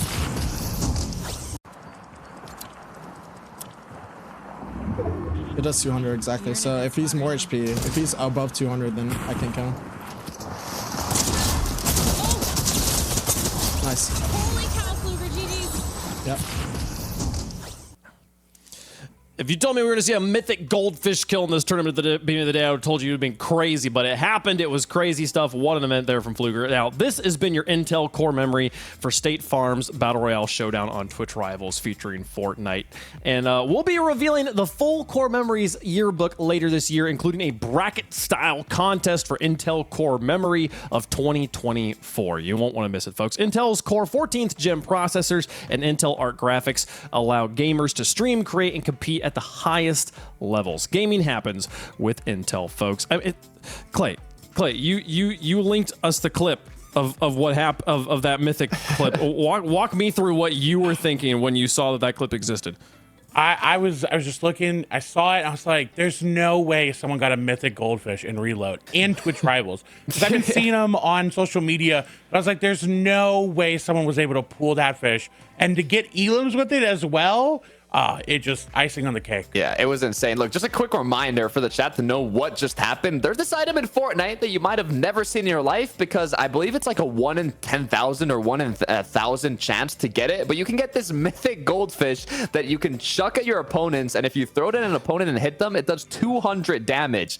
So you can basically one-shot your opponents. In zero build, you kind of have 250 with the overshield, but basically it's a one-shot. So that somebody pulled that in a Twitch Rivals, in a Reload match, and got double eliminations with it is insane. Like, that's crazy. What a moment. What a moment indeed there. Pfluger can take that clip to his grave as a special moment in his life. We'll never forget that one, folks. Now, I saw some people ask in chat, have they announced who won? No, we have not announced who won yet. They're still tabulating all the numbers, and we will do the math. I was trying to do the math on the side of whether Hanky and them had done enough.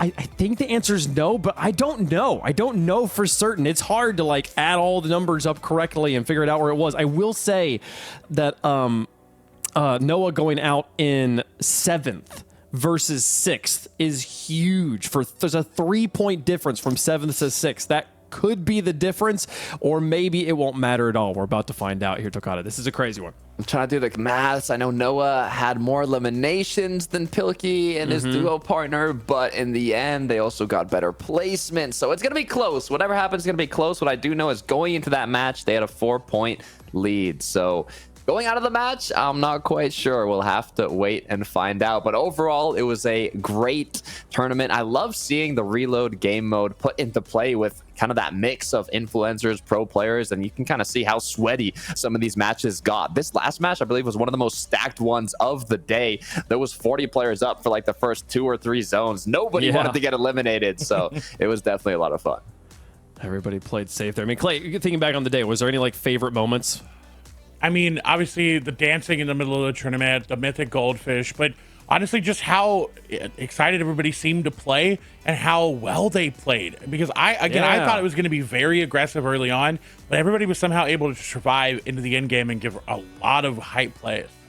There was so many good ones. I think my favorite moment still is from the beginning of the day when Vanessa's hiding in the porta bunker and the one guy just like kind of crawls in, like reaching out the hand for help, and then just like dies in front of her. It gets eliminated. That was so funny to me. Obviously, those things happen, but just like the chaos of battle, just like brought down to that one microcosm of a moment. It tickled me. It was funny. I'm curious to see how these players are going to change up their playstyle as well going into tomorrow, right? Because reload's one thing, but when you're going into regular Battle Royale 0 build, you no longer have those, reboots. You can't just fly into the game a couple seconds after getting eliminated. You'll have to pick up the reboot card. You'll have to bring your reboot card to a reboot van, pick up your duo partner. It's a lot more not as chaotic, but also strategy is going to come into play. A larger map, so we'll have to see how the players that succeeded today are going to play tomorrow in that different format.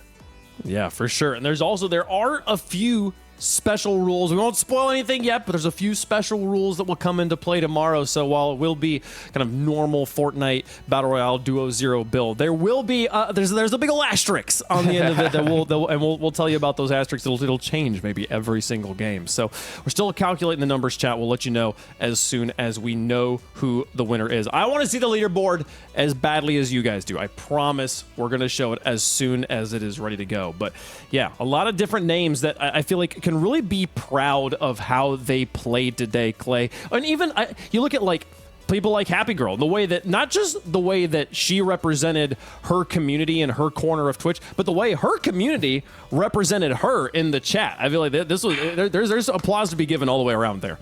I agree. We saw a lot of emotes from a lot of streamers. Happy is definitely we saw a lot of, but it's really good to see just everybody's community come together for something as awesome as this.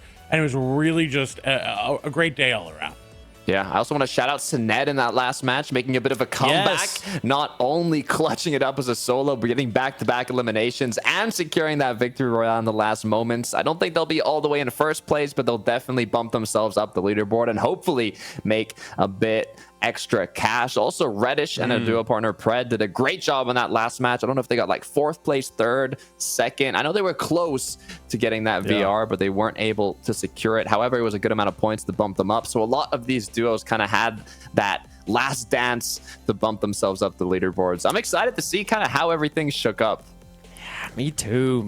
This is going to be fun once we get that leaderboard up here, folks. Obviously, we will show you the results from game number 6, and then we will show you the overall tournament results, including the winner. So we will be able to give you the full breakdown there. But we're also hoping that we get the chance to talk to the winner. So a lot of things to kind of get all lined up into place before we close out the day. I mean, we were talking at the beginning while we wait for those numbers. Never mind. I don't have to fill up any more questions here. They've told me that we are ready to reveal who the champion of Twitch Rivals for the day is. Presented by State Farm, folks. The champion Give it to me. No more time wasted. It's going to be Noah and Jade. They did it. They held on, folks. Well done. All the way to the end. From beginning to end, it was Noah on top. They didn't even win game 1, Clay, and yet they held the #1 spot the entire day. Oh, look at that. Look at that. 2-point difference is just crazy.